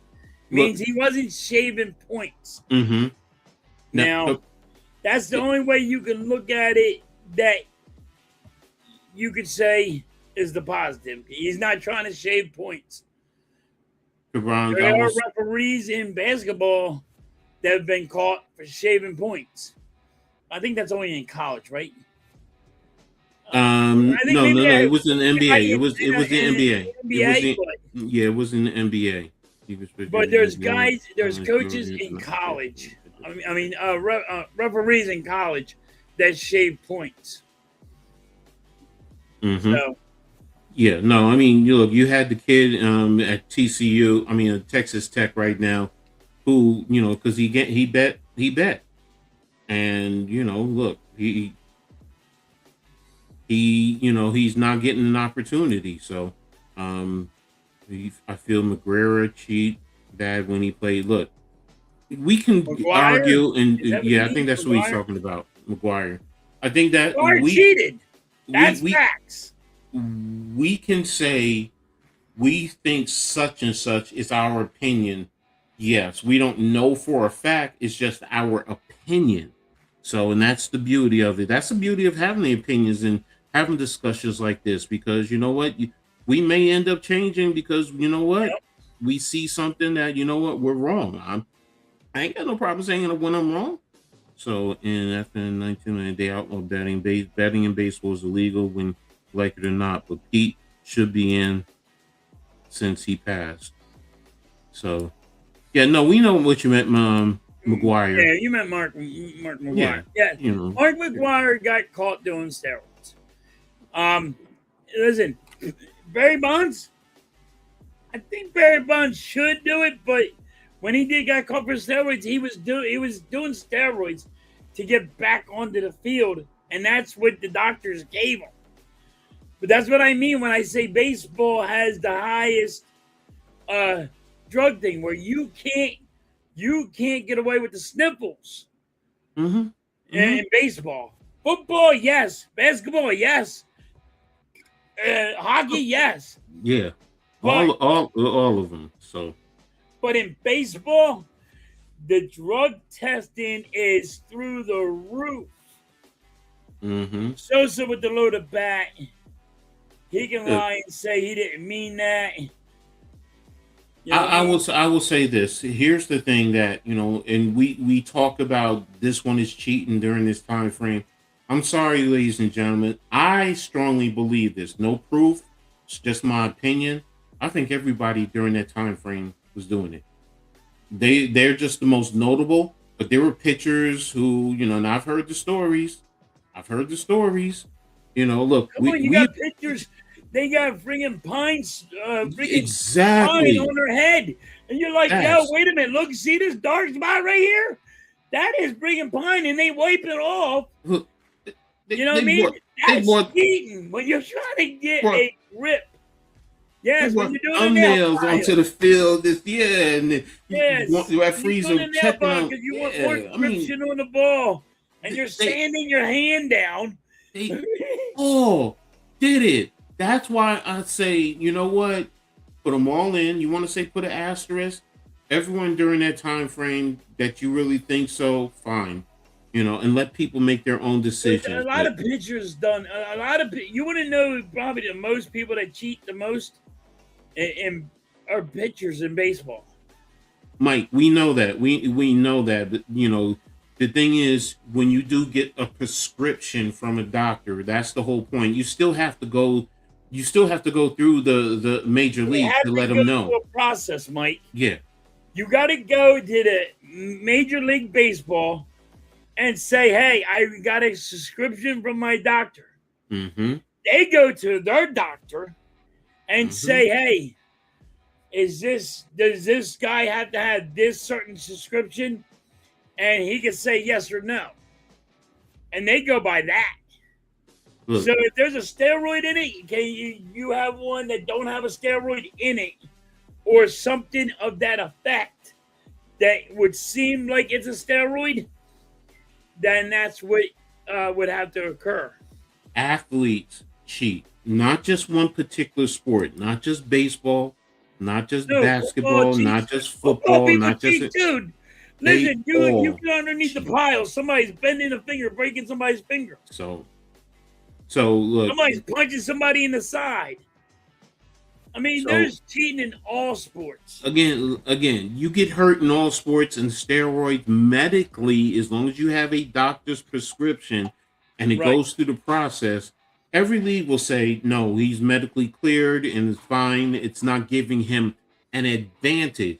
If it's just helping you heal, different story. But if it's giving you a medical advantage, that's where the issues lie. And that's where I know for a fact. Gives you an advantage. That's why baseball players, the pitcher, if you see them taking pine tar and putting on their head. Oh, okay. You're saying HGH is not prescribed. Okay, that's fine. That's fine. You're saying in one regard, it's not prescribed by a doctor. Okay. The HGH. I understand what you're saying. Steroid, yes. HGH. And so you know what? Sometimes you have to differentiate, Mike, because we have a tendency as people just put everything all in together. Yeah. But, like you say, you're separating HGH versus steroid. That's cool. So, but the next topic we want to talk about as we start to close down. Now, halftime, I know you said no, he's out. He's out after the season. And I actually found an article that talks about him saying he'd love to come back as the manager. And I hope he does. Just had it. I think he's going to be. I think he's going to be out. I think they'll go for the coach from the Red Sox.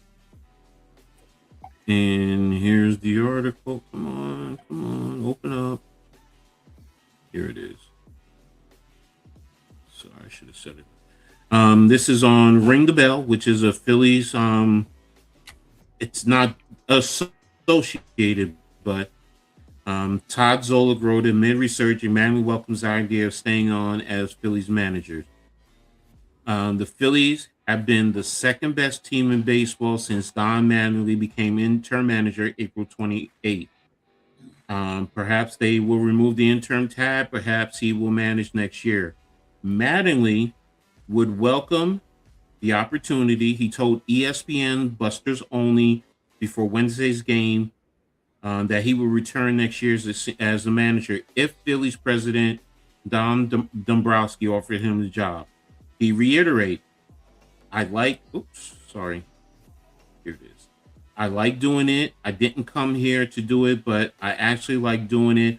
I committed to 2 years, right? And in my mind, I told Dave, I got 2 years, right? So at that point, you make a commitment with your family and what's going on with everything that you're going to do for this 2 years. So if that's something that Dave wanted me to do, then I'm fine with it. So there is that possibility. There is. Oops, sorry. Yeah. There is that possibility. Don't get me wrong. He's a good coach. He was a good player back in the day. He's a good coach. Mm-hmm. He plays. He has them actually doing some small ball stuff. Mm-hmm. And I like him. But I think they're going to go with the Red Sox manager. So, I mean, that's my thinking, what they're going to do. Doesn't mean they're going to do it. Okay. Mike says Alex Cora already said he won't return to coach any team. He wants to spend time with his family. They may bring Don back for next year, just for 1 year. Okay. I mean, that's it. And I get it. That's what this article is basically saying. So, to me, it's, if he's throwing it up in the air, hey, I want to be here. He's saying the right stuff. What's he supposed to say, guys? Is he supposed to say, hell no, I don't want to manage this team? Is he really supposed to say that? Like, you think people are he's going to say, no, I don't want to manage the Philadelphia Phillies? Mike says, no, don't pay me all that money. Yeah, that's the other thing. So, you know what I mean? Not the manager. Pay me all that money to manage the Phillies. Because what's going to happen if he takes the manager position? He's getting paid. I will say this, okay? It's all about the money. How much money you got to pay? You go to the World Series, it's going to be hard for him not to walk away. Because now he's going to say, I'm one step closer and, just a few tweaks, and next year. He gets into the playoffs with this team, Coach. It's going to be hard for him to walk away. But it's also going to be hard for the Phillies and Dombrowski to let him walk. So you think it's the playoffs? That's why I was saying if you make it to the World Series. I even say playoffs. If he takes this team to the playoffs, it's going to be hard for him to friggin' say, it's going to be hard for the Phillies and Dombrowski to say, no. Yo, we need him back because how bad we were in the beginning. And he changed his team around. Especially don't they have the draft? Don't they have the draft right now too? Huh? Don't they have the Major League Baseball draft? Aren't they having that right now? They're getting ready to. Because I think. Oh, you had texted me. I didn't see that. Sorry. Because I know Star Wars was talking about it. I think he was talking about it. Let me see the news.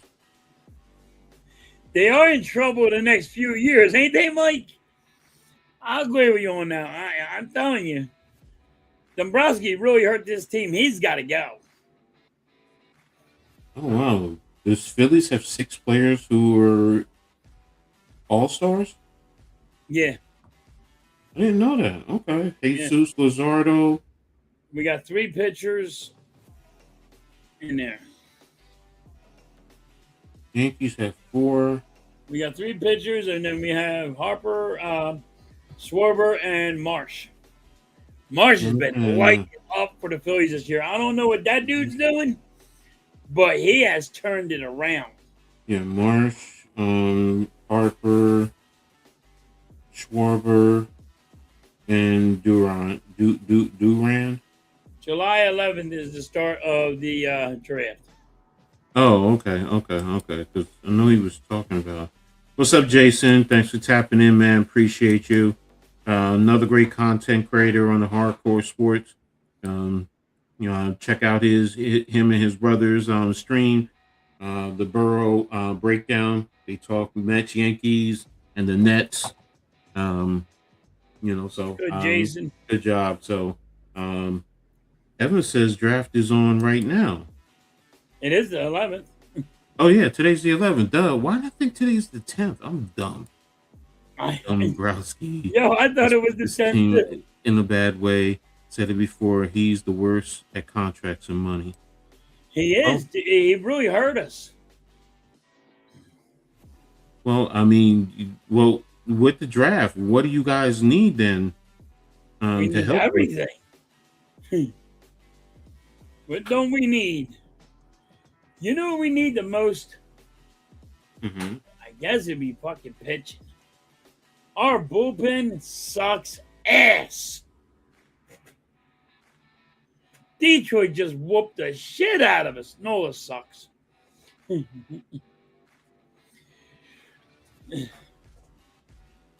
I guess it would be pitching.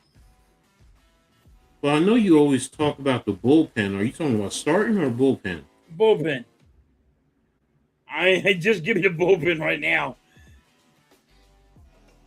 Any pitching you can give me, I will take. I want to fire everybody in that fucking bullpen. See, I know you talked about bullpen and the right-hand bat. Yeah. We need a right-hand bat. Like, if we're going to go to the playoffs, we need a right-handed bat, and we need help at the bullpen. That's why I said, like, and, that I think Turner was getting traded to, the Yankees for bullpen help. That would help us. The Yankees need bullpen help too. The Phillies are not making a move. We don't have nothing to trade. The only thing we had to trade is Turner, and nobody's going to want him because his contract's too much money. Even you guys that need a shortstop, ain't going to fork out the money.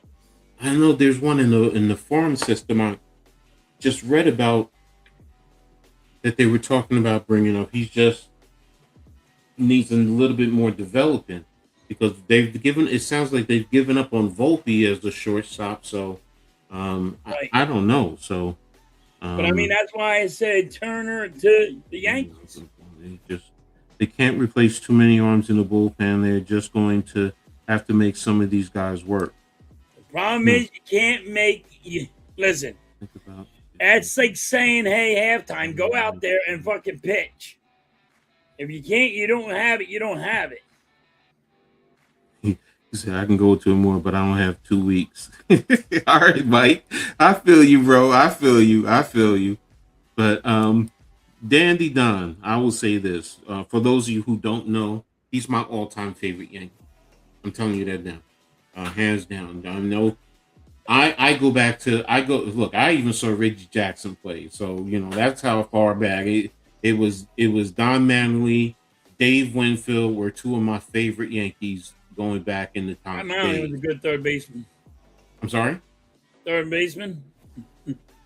Who? Don Mattingly, right? No, he was first. Oh, I thought he played third for you. No, he played first base. He did play third, too, right? No, he didn't. He only played first base when he was coming up, maybe they moved him around, but when he was on the big leagues, he was the first baseman, and he always, for the most part, hit in the fourth spot. Different time, different era, but and now he was always hurt. That was the other thing. Because he wasn't on the 90s. He ended in 95. But if he could have stuck around that 1 year, he would have gotten his ring, because I think that's what hurts him for not getting into the Hall of Fame. Because that's the one thing I hear, that the reason why is because he was hurt, and if he had a ring, he would probably be in the Hall of Fame. But yeah, he's an all-time great as a Yankee for me. He's my favorite all-time, hands down. So, but that's me. I'm biased. He was a good player. Yeah. So. But yeah, I can't say he's not. Nah, he was a good one. He was dangerous. Yeah, he was, and but he knows how to play small ball. He grew up. Yes, he does. Yes, he does. He knows. And now, if you watch the Phillies, there's a lot of small ball going on. It's fundamentally sound. That's Don Mattingly. It's always been what he's been. But like this team just sucks. Our bullpen's so terrible. We gave up 11 fucking runs to Detroit. Same with the Yankees. You sound like you're talking about the Yankees. Man. So, Carlton, you ever heard you can't get blood from a stone? Yeah, we know that. So, all right, we're gonna go ahead. Oops, sorry. Hold on. What did I do? I hit the wrong button. Coach wants to be big today. Nah, I hit the wrong button. We're going big today. No. It's not about me. So, Coach wants to be big today. All right, so now we're gonna work on, before we get ready to get out of here, just a little hockey, some news that I saw, touched with halftime. Just it's a free agent tracker. Like you said, there's really not much, but he did talk about. You talked about earlier with Mitch. Yep. Whatchamacallit, match the offer. So Ducks match the offer, which it actually hurts them. So yes, he's the highest paid guy. It hurts the Ducks. And how does it hurt? It hurts the Flyers. This is a big blow for the Flyers. They need a center. Okay, that's what I wanted to ask you. So, I mean, right now it's showing win a that fucking face-off. You guys signed a Curry to 2 years, Grunstone to 1 year, Ashton, Reese, Deneen, Kilmovich, Studenic each signed contracts with the Flyers. So now explain to me, what is Group 2, Group 3, Group 6 in terms of free agency? I don't know that whole thing, is because it's something starting new that they were doing. Like, it wasn't like back in the 80s and all. I can research it. It's not a big issue. I can research it. I'll find out. So, but you see right here, those are, the I guess restricted. Now, restricted, I understand. It's like you have the right of first refusal. Right. Kind of just like what they just went through. So, but like you said, you need a center to help you guys, and then you have the unrestricted.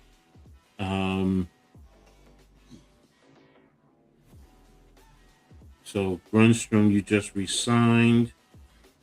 Jolson signed with Colorado. Peterson signed with the Kings. Anthony Richards signed with a team in Switzerland, I guess. Okay. All right. So yeah, it means he's not going to be. The NHL didn't want him, so they go down in. But now, isn't there the I guess the minor leagues? All right, never mind. That's what I'm thinking of. I'm thinking about the minor leagues. Right. But when you say go down, so I guess when I say the NHL don't want them, that means the minor leagues don't want them either. They'll go overseas and play in Switzerland or Russia. Yeah, I got you. It's just the opportunity to continue to play. So right. So all right. So, but there you have it in terms of free agents for the Flyers. Just quickly, but they can still make a trade. They can still make a trade. They need a center back. The Rangers, you got Workstrom signed for 1 year. Vlano signed for 1 year. DeGrazio signed for 2. Cholowski signed for 2 years. Golden for 2, and Trudeau signed for 1.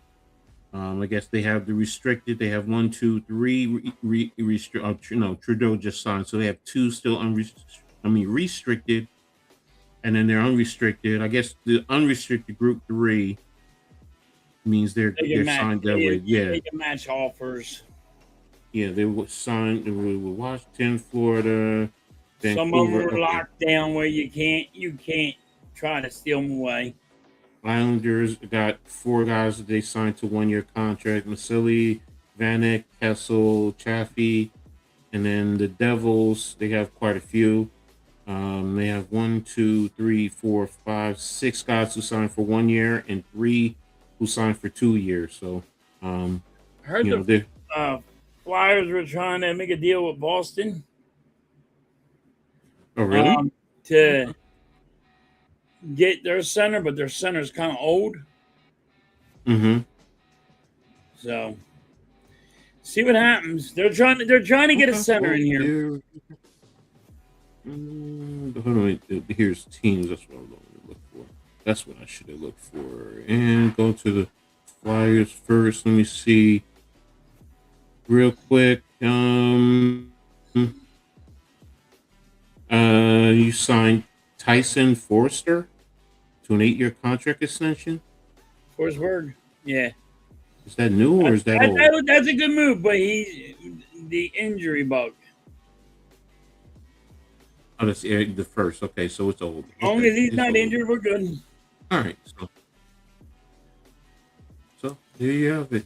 So that's pretty much it in terms of the hockey news. Anything else that you wanted to add in terms of hockey? I need to talk about LeBron James a little bit.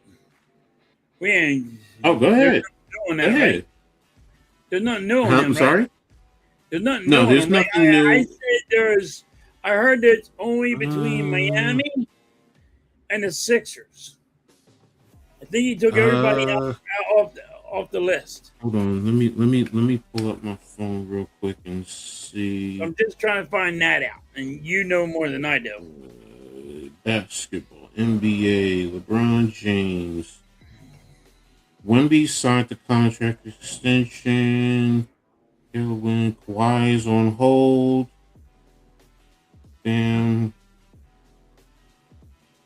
LeBron James rumors. Steph addresses pipe dreams. Biggest memories of LeBron. The future. See, this one says it's 5.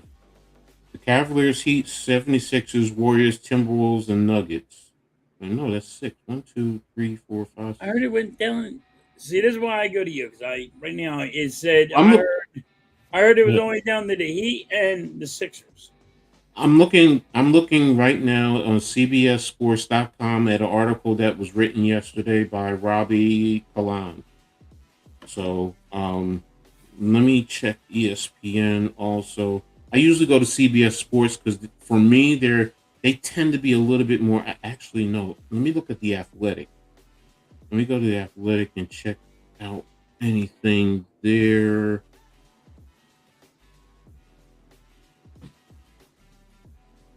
And looking for basketball, NBA, on the Athletic, Victor, Moses Moody, Caleb. Yeah, nothing new there. Let me go to ESPN. But halftime, you're not going to like this, but Zach Wheeler declined invitation to join the NL All-Stars. And he's going there now too? No, he said he declined. Oh, he don't want to go there. He declined. Yeah. Okay. Yeah. Listen, he just got off a surgery. I'm not gonna be mad at that. He just got off a surgery. A serious surgery, not even a little bit. All right, James is impacted. A career-ending surgery Wheeler could have had you know what I mean? So I'm not mad at that. What's this? So Wheeler will be the best pitcher because everybody else is going to be asked after the All-Star break. No, in the All-Star, after the All-Star, and we got guys in the All-Star, they're not the same. I don't know what happens. Free agency. This story was just Bobby Marks. Okay. This was written yesterday. James' decision leave through trades with, for example, Bobby Marks is saying the same thing. The same teams. And he just wrote this yesterday. Okay. So he didn't wait. No. What I saw was just probably bullshit. Yeah, I mean Bobby Marks. I trust Bobby Marks. He's usually accurate. He's in a. There's certain ones. Shams, Bobby Marks. That said it went down to the Heat and the Sixers. Right? I thought it was his agent that said it, but I could be wrong. Oh, Rich Paul with the whiteboard. No, that No. After the whiteboard, stupid shit. Oh, okay. I didn't pay attention to the whiteboard thing. Okay. What's up, Nick? What's up, Nick? How you doing, bro? Appreciate you. So, we are so back. But I thought it was his. I thought they had him on on a radio station or something. And they had him on, and he said that it's right down to the Heat and the Sixers. Yeah, I didn't hear. Trust me. But if it's him, I'm gonna call him because Maxey has the same agent. And they were talking about because Maxey has the same agent. He came on there and said, "Well, it's between the Heat and the Sixers." No, I think everyone. Cleveland is still going to be in play. So yeah, I don't. Nothing has been said, and as of right now. So so we're getting no. You know what? Just because you said that, Nick, no, he's going to the Knicks. And he's going to sign for the Knicks for $1. For $1. $1. There you go. He's going to sign for $1. $1. So he can win another championship. So no. For me personally, I'm going to be honest. I do think he's going to be. I think he's going to Cleveland. That's me. I just got that feeling. I got the same feeling. That's why I remember when I texted you what you got your feeling on, because I got my feeling is he's going back to Cleveland. Yeah, but if the Sixers want the best chance to win a chip now, I think it has to have LeBron James here. All right, Cabras. We'll see. He's never gonna play with New York. He signed with New York for $1. You trust and believe. First of all. He does it for $1. We can have him examined. No, I don't. I think there's certain certain things within the CBA. I don't think he could sign for that one. So yeah, he has a certain amount that he got to sign. Yeah, there's a vet minimum that he can sign. There's a vet minimum. I think it's like $3 million or $3. No, it's like I think it's like. Hold on. Do I think in the NBA, what is the vet minimum a player can sign a contract for? I don't think we need LeBron James to win the chip. I think right now the team as it is, I think we will advance past the second round. But if LeBron James here, it's all in or bust. That's all. That's where you were right. James here, it's all in or bust. And 10 or more years, it's like 3.6 as a vet minimum. Rookies are like 1.3. That's where I mixed it up. So there you have it. So if he signs, it's going to be around that $3 million range that you were talking about. So whoever it is, whether it's the Sixers, right? But teams are also look. Here's the thing. Cleveland, I think, opened up money so they can pay him more. So. With Harden being free, I'm still trying to figure out how Mitchell's new contract plays into that. So we'll see. Maybe LeBron will play for the Celtics because they made a bad trade and they need him. I don't think he will. No, I don't think he's going to play. It's tougher I think it's tougher in the West than the East. No, I disagree. Coach says no. Look, our division alone is the toughest division in all of the NBA. Yeah. It's not easy. Everybody thinks, because of San Antonio and OKC. Easy this year, damn it. We need a backup center. Look, LeBron James, and that's the other thing. I mean, does he want to play small forward or does he want to play power forward? Right. So, I mean, again, he could play either or. It doesn't matter. So he's strong enough. So, but I don't think he's coming to the Sixers. Would I like to see it? Yeah. Not me. I want to see it, but that's why I like to see it.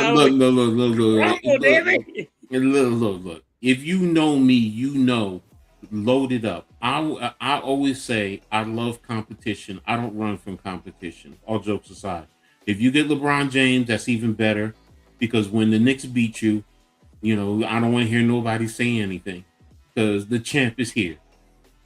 All right, just know that the champ is here.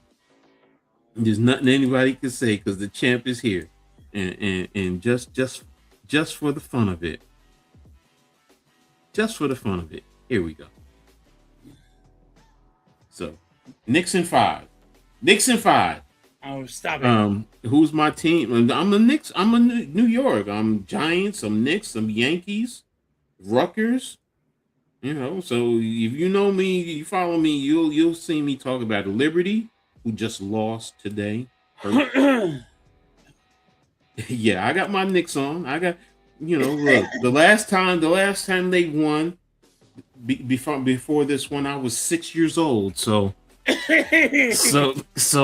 but yeah, and I haven't done it in a while. So, let me show it off. Let me bring out the dynasty. Let the champ be here. The champ is here. Got the championship rings. So there you go. No, it's not because I'm a Yankees fan. I don't think he cheat. I mean, if you cheat, you cheat. Look, Andy Pettit, Roger Clemens. I mean, look, Yeah. I'm never one. That's the one thing about me. I'm honest. I'm fair. You cheat, you cheat. I'm a competitive type of a person, so I want you to be at your best. I want to be at my best, and that's it. How many points a game would LeBron average for you guys? Maybe 3 or 4. 3 or 4 points. Yeah, there you go. 3 or 4 points. Nah, seriously though, all jokes aside, it gives everybody. If you get LeBron James here, Maxey don't have to play 40. LeBron, you're not going to get a lot of games out of Embiid. So Embiid, what? Embiid probably do 50 games this year. Yeah. So. Cabron, no, that's actually one of my coaching rings from my championship as a coach. That's why it's a dynasty ring, because it was a dynasty for a 3-year period. In all my years between playing and coaching, I consider myself a winner. And yeah, I'm confident, a little bit arrogant, but I've only had 7 losing seasons since 1981. So you do the math. I'm a winner. So you're being generous. If Embiid plays 50 games, he's played under 30 in the last 2 seasons. No, he played. Didn't he play 40 games last year? Yeah. What you call it? Mitch said he played 50 something. I thought so. I think he played 43 games last year. I'm giving him a little bit because I think, and that's another thing. That's why I want LeBron James here. It's only to friggin' show Embiid. He will push Embiid to get on the court. He will push Embiid to be better. Mm-hmm. You know what I mean? Because now he has people like LeBron ain't gonna let Embiid slack. He's gonna be like, yo, motherfucker, get on the court. That's what he's gonna do. He's not gonna deal with the stupid shit from Embiid. What's up, Lil? LeBron, I won't be a Sixers fan until he leaves. I know, bro. He violates everything in sports. I know how much you don't like him. So, halftime B isn't getting any better. That's the thing. He will be better. He will be better, guaranteed, if LeBron James is here. LeBron's, yes, it's not good for the Knicks, but it's also not bad.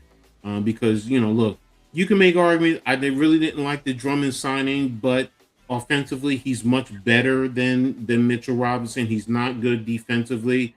Mitchell Robinson is a liability, especially at the free throw line. So, again, every player, you have your good things, good situations, and your bad. So, there's no turning back the clock on Embiid.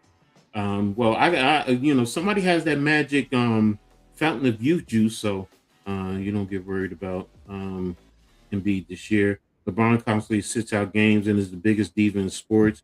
You guys talk about him in a way that is completely disconnected from reality. Okay.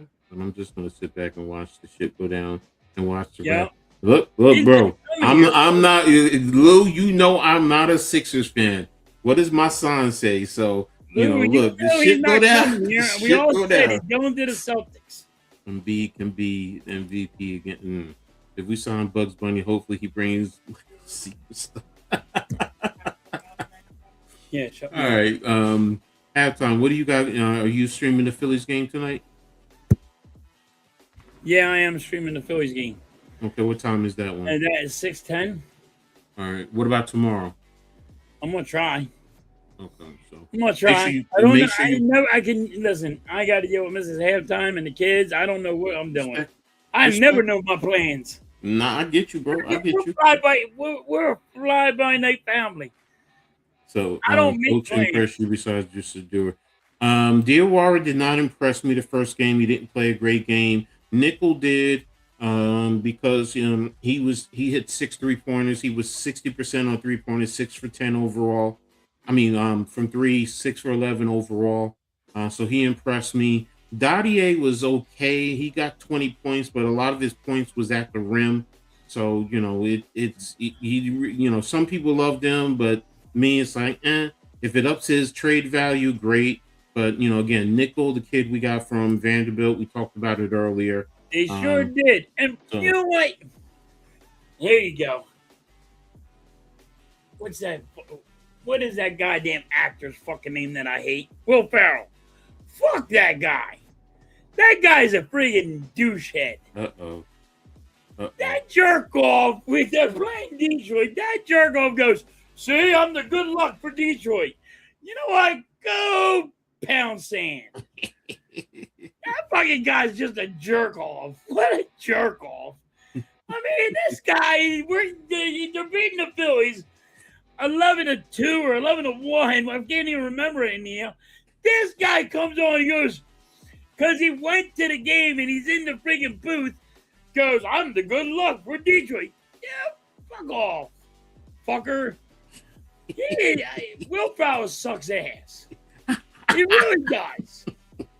Chop my ass where everybody likes that guy as an actor. You know what? Yeah, he sucks. He really does. All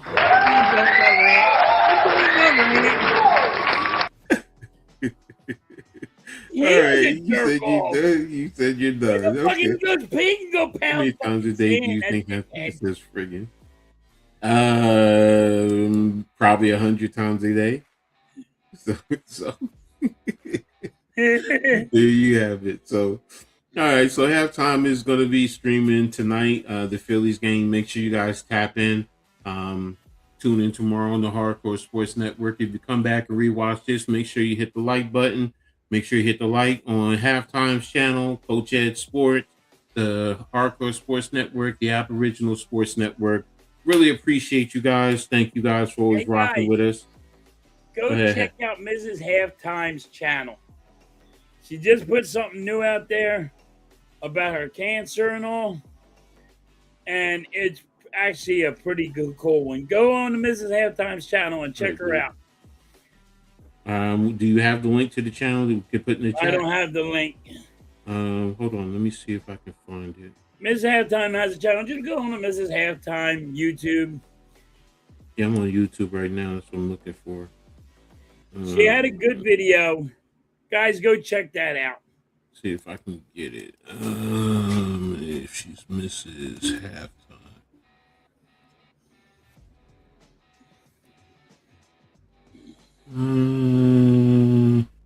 Yeah. Okay. Everybody wants an update on her and all. She's gonna start doing more stuff. Apparently, she got good news, so she was trying to showed up. And here is her link. I got it right here. Dang, there we go. Oops, there we go. Yeah, okay. Brain tumor is not showing anymore. The tumor's not showing anymore.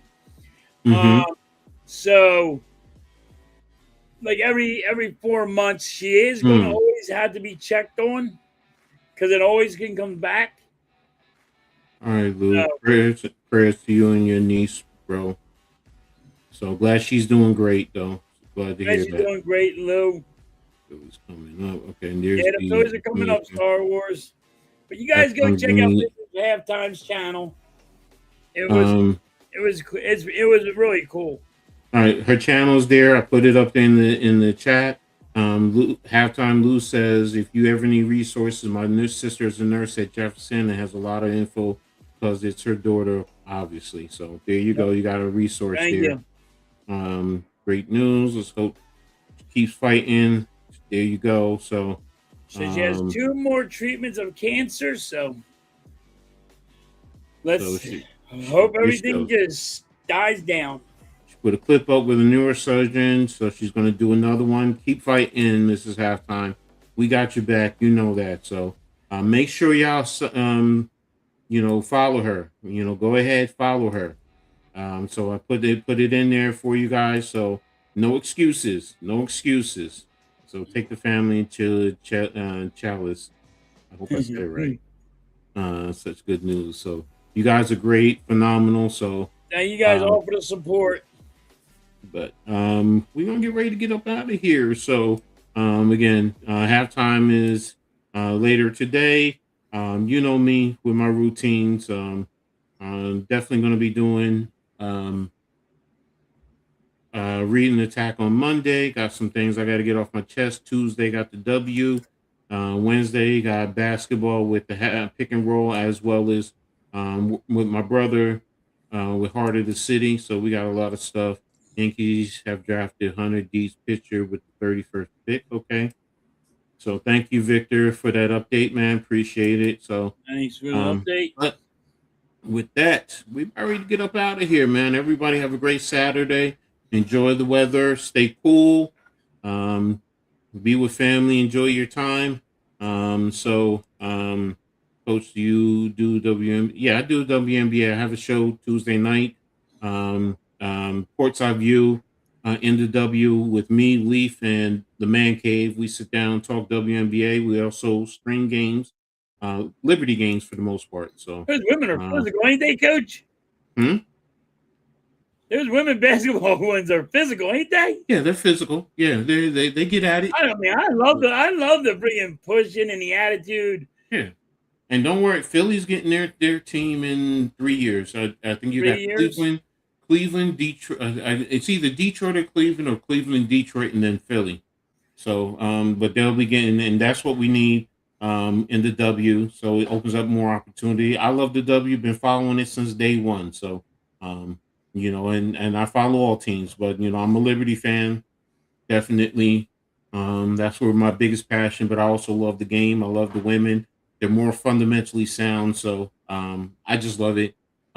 Let's do some fine ass women out there. So, woo, yeah, baby. So, definitely Aja Wilson. Yeah, she's one of them. Aaliyah Boston. So, Cameron Brink out in LA. She can put some of that cream in this chocolate right here. That's for sure. So, but yeah, I'm not going to go too far, but yeah, I definitely do follow the W. Love the WNBA. Love the game. I just see some of the fighting that's going on. I'm like, ooh, yeah, they get physical. Yeah, they get physical. So, I mean, they're trying to clean it up. More than the men do. It's like, I mean, they get physical. Yeah, they get physical. I mean, a lot of it stems from Caitlin Clark, where people want to attack Caitlin, and you have the goods, and I mean, she's a good player. She's not the end all be all, but that's another debate. You want more topics?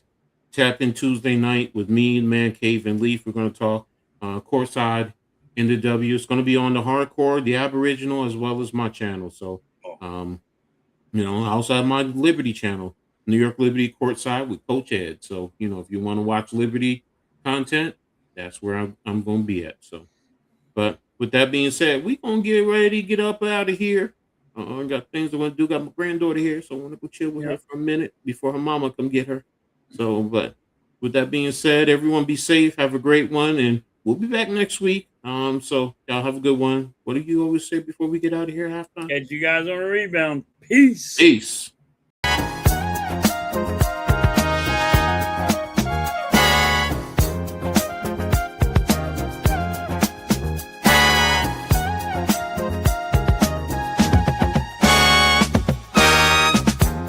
We gather round for the halftime chat. Old friends cracking jokes and talking stats. From life's little games to the greatest plays. Love and the stories from the old glory days. With Philly's heart and Coach's cheer, we break it down every moment, dear. Life is a team and we've got the plan. Sports, love, and laughter, that's who we am.